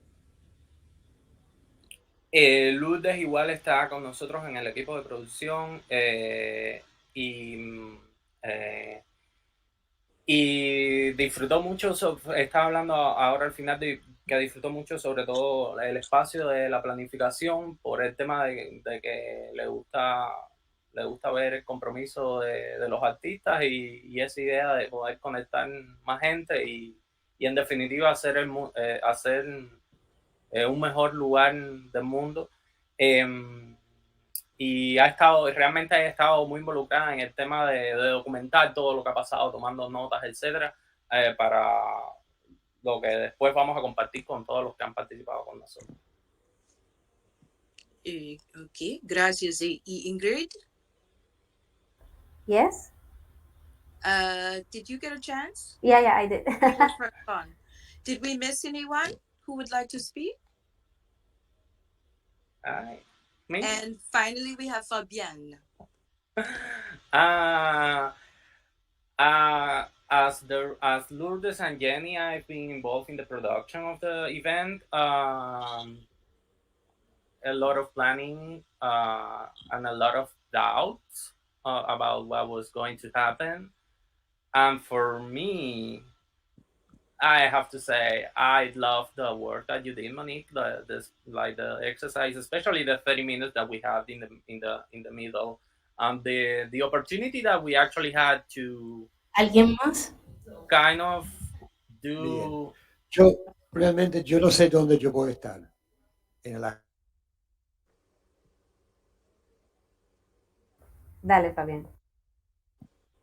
Kind of do the opportunity that we had to actually do both different exercises, like that for me was, to be honest, that was the highlight. I had a lot of fun doing that.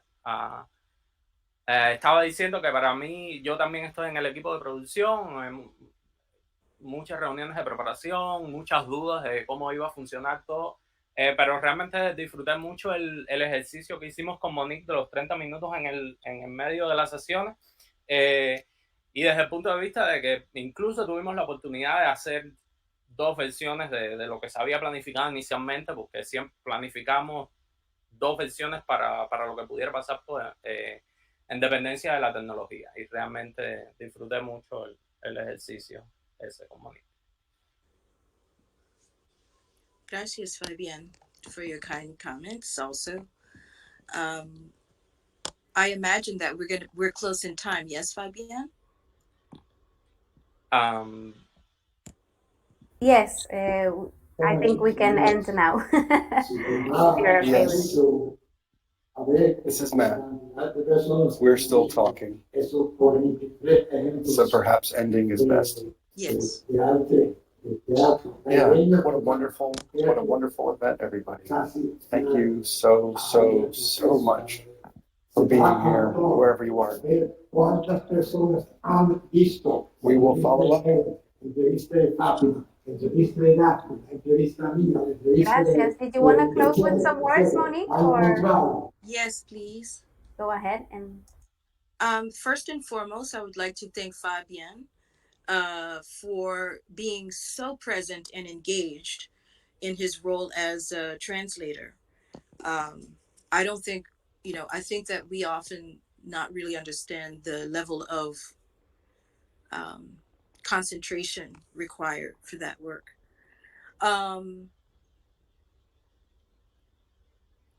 I think the last thing that for me, it would be wonderful to hear the different spaces, the countries or cities where you are, so that we know who was in the room. So if we can just share that information, if I call your name, you can just tell us what city and state or country you're in, whatever you would like to name. I will start. I am Monique, and I'm here in New Orleans, Louisiana, in the United States. Fabian? Yes, my name is Fabian, and I'm also in New Orleans, in Louisiana, in the United States. Arnaldo? Soy Arnaldo López y estoy en New York City. I'm in New York City, and I work primarily in the Bronx. Ingrid? Ingrid, estoy en Santo Domingo, República Dominicana. Jenny? I'm Jenny, and I'm in Atlanta. Me llamo Jenny y estoy en la ciudad de Atlanta. Jose?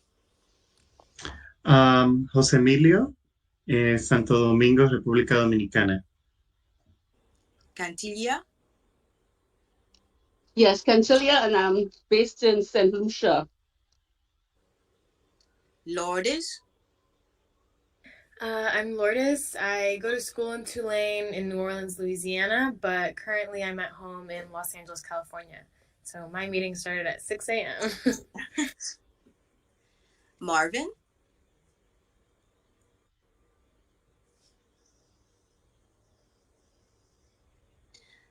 Marvin? Vijay? Yes, again, I'm not sure Vijay is going to go. Okay, and Claudio. Just be respectful if they're listening. Yes. Claudio. Sí, buenas tardes. Pertenezco a la hermana República del Teatro Guloya, insertado en el Camino del Sol. Yes, Claudio is joining from the Dominican Republic. Okay. Claudio, tú estás en Santo Domingo, ¿verdad? Normalmente sí, ahora mismo no. Oh, okay. Yeah, he's usually in Santo Domingo, not right now. Thank you, everyone, and be well where you are, and hope to see everyone soon in the future. Thank you, Monique. Gracias a todo el mundo. Guys. Monique, espera vernos Bye, un en alguna placer. otra oportunidad. Muchas gracias. Take care. Bye, bye. Bye.